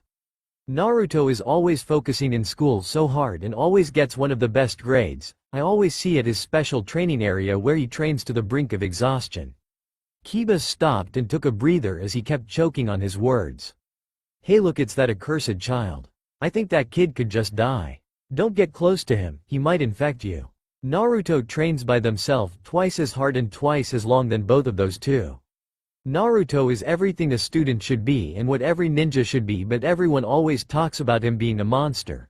They always look at him with those judgmental eyes. Asked Kiba as more tears came out of his eyes. He tried his best to stop but they just kept flowing. So let's see, chakra, where is it? I guess I'll have to search every of this library. That freak is going to again. From what I heard he's one of the best. I hope he doesn't go near my kids. That boy again. Why can't he just accept that he's a failure and save us all the trouble? He is the greatest person I have the pleasure to meet and be friends with. He has to go through all of that every single day. He's able to wave it off like it's nothing. That is why I respect him and that is why he is my role model. He can go through of that, so the least I can do is prove that I'm worthy of being his friend. Said Kiba as he swiped his tears. Damn allergies, thought Kiba as more water rolled out of his eyes. Why hasn't anyone killed him yet? It seems that people have tried. I heard rumors that they were killed by that monster. Let's stay away from him and make sure that our kids stay away from him. Kiba kept swiping his tear but more kept flowing out. Damn allergies. Stated Kiba as he continued to swipe his tears away. Sume and Hana were speechless. They didn't know that Kiba felt that way about how people treated Naruto. They never knew that Kiba saw it as a duty to constantly improve because of his friendship with Naruto. Kiba got rid of his tears and snorted with some tissue paper before he started to eat his food quickly when he saw what time it was. Sume and Hana were also speechless because this was the first time they heard about what Naruto goes through every day, and once they heard that, they understood why Kiba felt the way he did as their respect for Naruto went up. Sume and Hana also changed their opinions about Kiba too. It seems that Naruto was the reason why Kiba had improved, as he used to be the dead last but now he was near the middle. It also seems that Kiba has matured a lot since he became friends with Naruto. Kiba quickly ate his meal as he took his dishes into the kitchen and washed them. Looks like I am going to sleep a little late, and that means that I'll wake up late, and I can't have that because I am walking with Naruto to the academy. Said Kiba as he gave his mother and sister a kiss before going to sleep. Hana did the same as Kiba when she realized that it was late and that she had the Chunin exams tomorrow. She gave Sume a kiss on the cheek before he headed to her bedroom. Sume sat there thinking about earlier. I thought I would see the day when Kiba would care so much for someone. I guess Naruto-kun really is having a positive influence on Kiba. Thought Sume. She wondered how she was going to thank Naruto for helping Kiba improve and mature. Ring ring. The alarm clock rang twice before Kiba wake up and turned the alarm off. He yawned and looked at the time. One look at the clock and Kiba panicked as he saw he was going to be late. Kiba rushed as he put his pants on and headed to the bathroom. He washed his face and brushed his teeth as fast as he could. Kiba quickly headed downstairs. He saw his lunch and put it in his bag. He took a piece of toast and coat on before leaving. It was raining but Kiba ignored the weather. On the way he ate the piece of toast, he looked at the time and put it into top gear. There, he saw him. Naruto was standing there looking at his watch while holding an umbrella in the rain. "Hey, over here," shouted Kiba loud enough for Naruto to hear. Naruto looked up to see Kiba. "Why are you late? And where's your umbrella?" asked Naruto as he looked at Kiba. "I sorta overslept and I was in such a hurry that I forgot my umbrella," said Kiba with a grin on his face as he scratched the back of his head. Naruto looked at Kiba for a minute before he sighed. "I guess we'll have to share my umbrella," said Naruto as he moved closer to Kiba until they were touching each other. "This getting weird. I mean between him forgetting his umbrella to having me wait for him here. I think Kiba might have the hots for me," thought Naruto, who hoped he was wrong. "I wonder if Naruto is thinking this weird. I doubt it. What's the worst that could happen? Him thinking that I have the hots for him," thought Kiba, never knowing that Naruto was thinking that at that very moment. That's all for now. If you enjoy then please like, share and do comments.